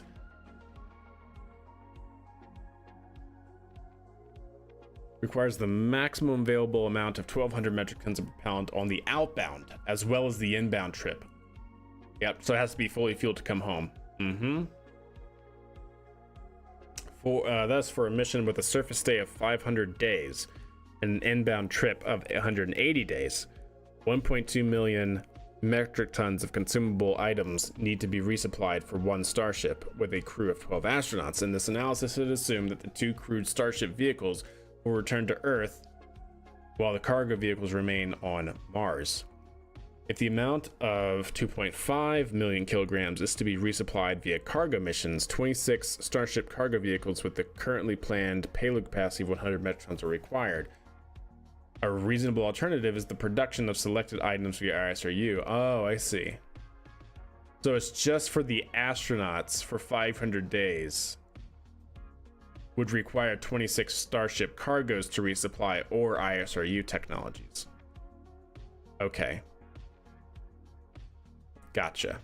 There's the connection I was looking for. Yeah, exactly, Captain Failure. It needs to get there much earlier. And I don't know, I'm sure they do go based on required production rate and therefore multiplied. We can do 5 tons per day divided by 2 kilograms per day gives us that. This results in a mass of 191.5 metric tons and a power demand of 2.55 megawatts. With a duration of 500 days on Mars and a 30-day safety buffer that the propellant should be already completed, they have to produce 5 tons. God, that sounds ridiculous, chat. Especially nowadays when ISR in situ resource utilization isn't even a thing for like space systems.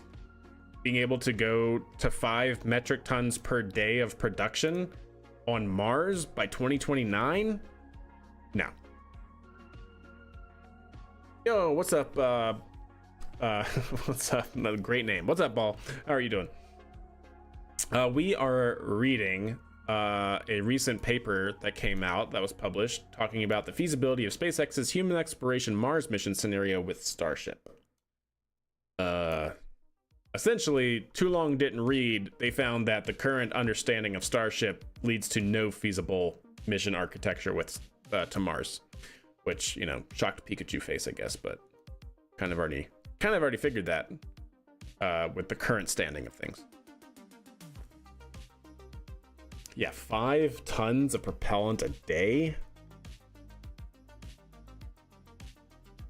Assuming technological progress based on the IMIPs over the next few years, the production rate of the system is estimated at 2 kilograms per day with a system mass of 75 kilograms and an average power demand of 1 kilowatt based on this required. So it's a simple, okay. And therefore multiplied by that, yeah. So that's the megawatts they require. Wow. Okay.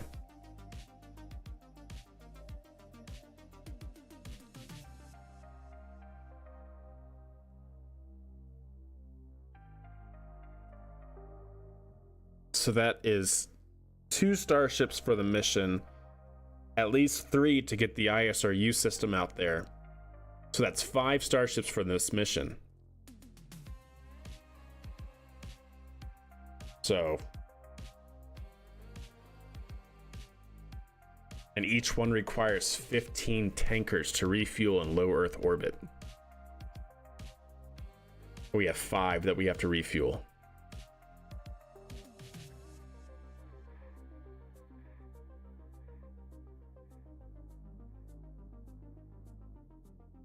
Right?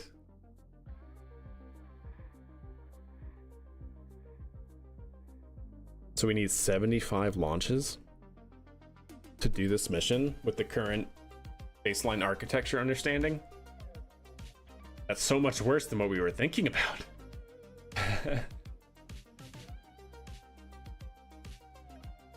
It's better than the 26, because the 26 would also have to be refueled when they were talking about it up there. 75 just to get the mission headed to Mars? Interdasting. Interesting.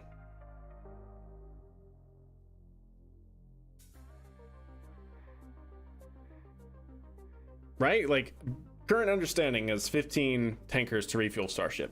Maybe they can get good, right? Like, after optimizing and all that sort of stuff, and so maybe they can drop that down to 10, right? But that's still 5. That's still at least 50. And again, everyone laughed. This doesn't really lie. I mean, this is a simple reliability analysis, right? If you can achieve 99% reliability, then for 20 flights, this is only 20, you have an 82% chance of hitting your mark within your window. Like, right?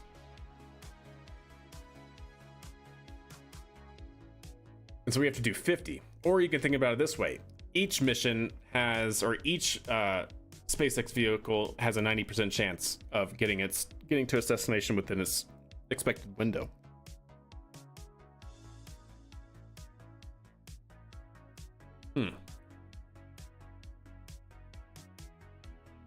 It'll have to be, like I said, I'll have to read this in full, and maybe we can go through it in full on Friday. We're almost kind of done with it, but we skipped a lot. So what's Falcon's reliability? Falcon's up there. Falcon's at like what are they, 98, 99, 99%? 99, two out of 150, right? It was 150 that they just hit, right? Yeah, so that's 98.7%. Right, they've had 2 failures in 150 flights. Because didn't they just pass their 150? I think that's right. But yeah, even SpaceX doesn't have, or even Falcon 9 doesn't have that reliability, unless I got my numbers wrong, which is entirely possible. but yeah, interesting. But we're gonna have to go over that on Friday, so bring it in, chat. That is going to have to do it for me this evening. Hope you guys enjoyed the stream. We are we are going to pick it back up on Friday here with more KSP, probably getting into some space news and going through that document that we were just reading, and we'll talk about it. So have a good night. Hopefully see you guys Friday, and we'll be back here. Yeah, we'll be back here seeing you. See you later. Oh, sorry. I have to do the thing. There we go. There we go, chat. All right. Night, night.